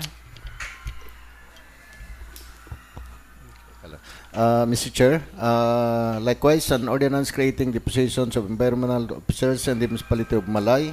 This was introduced by Honorable Bautista. So, with this, I move that the said ordinance be approved on the third and final reading, Mr. Chair. So it has been moved and seconded by Honorable Lloyd Maming that this ordinance creating the position of environmental enforcers in the municipality of Malay, introduced by Honorable Frolebara sa Kapatid Bautista, be approved on the third and final reading. Next, Mr. Chairman, is an ordinance creating the Council for Women of the municipality of Malay, introduced by Honorable Graf. Mr. Chair, the ordinance creating the Council for Women of the municipality of Malay, this was introduced by no other than Honorable Ninette Graf. So, with this, I move that this proposed ordinance creating the Council for Women of the municipality of Malay be approved on the third and final reading. So it has been moved and seconded that the ordinance creating the Council for Women of the municipality of Malay, this is in favor to our women's in Malay, introduced by Honorable Graf, be approved on the third and final reading. Okay, our item number 4 will be returned back to the agenda next session. It is still subject for refinement of our legislative officer. Okay, we have no unassigned business, Mr. Chairman. Other matters? Other matters? Other matters, Mr. Chairman. Yes, Honorable Bautista, you are So acknowledged. this is about the fire happened last Saturday, Mr. Chairman, in Sitio Balabog, in the Barangay Balabag, Mr. Chairman. In Barangay Balabag. Yes, the third floor, the roof deck of the third floor, which is a property owned by Maria Lourdes Rossini as the owner of the Jadia store. And the fire started at the roof deck of the maybe that was stock room, no, of their stock room. And I think maybe 20 minutes, maybe firefighting, no, and they are very lucky that one resort and in front of that building owned by the Fera Hotel, Mr. Chairman, we provided two fire hose, no, to really fight the fire. And since our Bureau of Fire Protection, since I talked to the personnel that they were not able to arrive immediately, since there was traffic, no, in the road, and we know that there's some construction in our sidewalks. And at the same time, since the road there getting inside is very narrow, so the fire truck also cannot get in. And instead, just get the hose, but with that support of that Fira Hotel, it really stops the fire. The Chairman. So how many minutes the response of our Bureau of Fire? It takes how many minutes? I do not know, but when they arrived, the fire so they been fired out, no. And they told me that one person is that they weren't able to arrive immediately since traffic, and that's the reason. Since there was also a construction in the sidewalk, so maybe that's the reason why they were not able to arrive there immediately. Okay. But anyway, Chairman, with the provision given by the hotel, Mr. Chairman, the support in order to stop the fire. So I would like to make a resolution, Mr. Chairman, to commend that hotel, Mr. Chairman, especially for the Arnel Salvador, for providing the two fire hoses in order to stop the fires and that never spread in the and area. Spreading, Yes, not Chairman. spreading on the other establishments. Not establishment, but at the back, maybe some residential, Mr. Chairman, area. So they are very lucky that the Fira Hotel is there in front, and that really want to say. Ah. Yeah. Lapit gili si mo to no? And of course, some of the fire extinguishers, but really the water really is the one who stops the fire there. No. Baliwala lang tong kami sa Chairman eh. No. Yung mga naubos na kuan, wala pa rin kasap yung mga karton eh. No. So tubig talaga ang nakapahinto sa kuan. And with the courageous action also of Bimboy sa Kapanyo, Mr. Chairman, talagang siya ang ano doon. No? So he can be called a hero. So, Mr. Chairman, I move that resolution of commending the Fera Hotel Boracay, Mr. Chairman, to be given to them, and by citing also some resolution the support at the same time the SB Dato Somdad with the giving also the fire extinguishers in order to help in stopping the fire, Mr. Chairman, and everybody who helps there, Mr. Chairman, in order to stop the fire spread around the surroundings, Mr. Chairman. So with that, Mr. Chairman, I move the resolution of commending, Mr. Chairman, Fera Hotel Boracay be given. Okay, so there is a motion from Honorable Bautista that we have to commend the effort of the Fiera Hotel in helping to fire out the said fire incident in Bulabog area. Is there anything? Mr. Chair, yes? just one reaction, Mr. Chair. Since we're giving commendations to that establishment, so I don't know what is the reactions that might be coming from the Bureau of Fire, because it's supposed to be that is their first obligation or responsibility. Actually, it is the responsibility of the Bureau of Fire, and that is their main function to help those who will have a fire. So, I think the effort of the Fiera Hotel is something, because our Bureau of Fire came a little bit late because of the traffic and the construction of the road. That's why, Mr. Chair, I raised this, because it could be an insult, to Mr. the Bureau Chairman, of Fire. Mr. Chairman, Because I think this is not an insult. They really explained, and I really accepted the explanation, Mr. Chairman. Yes. Because there's so many factors that really why you were able to arrive immediately, Mr. Chairman. Immediately, yes. What we are saying here is that with the help of the Fiera Hotel, na napaagang namatay yung it does not mean that we insulted the Bureau of Fire, because we know for the fact that yung Bureau of Fire, kasi traffic medyo malayo yung pinanggalingan nila So medyo aminado naman sila. And yung sa atin lang naman, bigyan natin ng commendation yung Fiera Hotel because of their efforts. Mr. Chair, to be clear, I'm not questioning the commendation. In fact, I really appreciate the initiative.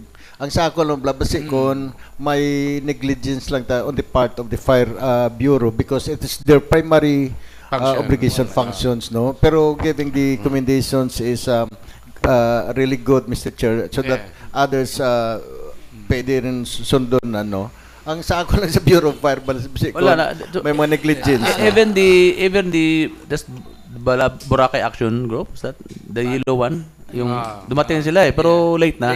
Pero actually, Mr. Chair, nag-umpisa talaga yung fire sa third floor ng store na yun. Ipak in front of my house. Yung nakita talaga doon, first guy to see the fire is Chino Supitrano, which is my private staff in my house. And then yun, mabilis naman nagtulungan yung community, like yung Fiera Hotel nandun, ginamit nila yung fire extinguishers ng house. So, nagtulungan lang talaga. Before the fighter came, nandun na yung mga tao. Mabilis din silang reaction. So, very thankful for the community of Bulabog. Okay. People of Bulabog. And also maybe in the community. Buhay pa rin ang bayanihan system. By stating also Bimboy sa Kapanyo, Chairman, really mention the one who is courageous action. The courageous action, that is fire, it's very dangerous. That's why don't small but terrible. Yeah, that's why don't play fire, Anyway, so with regards to the resolution, is there any second motion? So it has been moved and seconded that the Fiera Hotel be commended for their efforts in helping to fire out the fire incident happened in Sitio Bulabog, and it was seconded by Honorable Sombad. So the said resolution is approved. Mr. Chair. Yeah, mentioning also mention the name of Bimboy sa Kapanyo. and Bulabog residence. And Balabog residence. Okay, so other matters? May other matters pa? Wala na? Okay, so let's go to announcement. Announcement, our parish priest, Father Anthony Esmundo, is inviting you all for the 25th anniversary of priesthood on Thursday, April 20 at the Covered Court. Friday, 20th. So 20 Friday. Is there any dress code or what to those who will be attended? There is a mass offered by Bishop. What lang ako ka? May mas eh. 9 o'clock. Hindi ko lang sure. Teka, dali lang. Okay, so Mr. Chair, another announcement. Anyway, thank you for the invitation from Father Gismondo. No? Okay, Mr. Chair, this is another invitation just received this later this morning. This coming from the Provincial Agrarian Reform Program, Officer 2. Please allow me to read this, Mr. Chair. This actually this was addressed to me since I was the committee chair on agriculture. Sir, we're happy to inform you of the conduct of Links Farm orientation, buy-in session, and site working group formation on Thursday, April 19, 2018, which will be start at 9:30 in the morning, and the venue to be decided by your office. This, Mr. Chair, sa covered court, no? That is when? Thursday, this coming Thursday, April 19, 9:30 in the morning. Relative to this, we would like to invite the Municipal Agricultural Officer and his designated staff to the said activity, as well as the members of the Sanong Bayan who are the party to the issuance of the Memorandum of Agreement, Barangay LGUs and other stakeholders and the implementations of the project. Hoping for your favorable response and continued support to the program, no? From Teresa Valencia, Mr. Chair. Mr. Chair, di ko pa alam yan. can I ask the presenter, Mr. Chair, if he has the knowledge of what really the purpose of is that a seminar or? Yes. To be honest, I'm not really familiar of this program, no, Mr. Chair. That's why I have to attend, no? May orientation sa Links Farm. Links Farm, buy-in session. Siguro. Pero, sige. Okay. So, for me, I'm not available on Thursday because maybe I'll go to Iloilo. So, maybe. Okay, those who are only have time. I will be in Manila also. Maybe Honorable Lloyd can join you. Can join me. I'll be there. Just basketball court. Bring basketball bola. Gabay pangawat luta. Okay, so some more announcement. Those who have not enrolled with land bank or No more salary. ATM. Nalula ron na akong kopya. effective May ATM na. No ATM no. No salary? Wala. Okay lang. Sulit din, hindi ko mag-ATM sa ako. Babo. Ikaw at makulikta. Pero may advance me. Tapos yun ako. Tapos tutamon.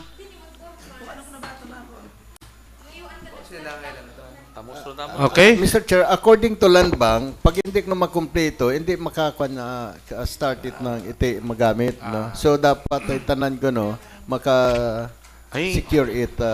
So it means that we cannot advance our salary now. No advance. No bali. No bali. But if you make a bali, you cannot deduct also. Oh. Okay? You will be receiving the whole salary, Mr. Chairman, without any deduction. Okay, so no more? No more concern? Mr. Chair, since no more, so I move for the adjournment of our session. So there's a motion that our session, our 14th regular session is now adjourned. What time? At about 2:45 in the afternoon.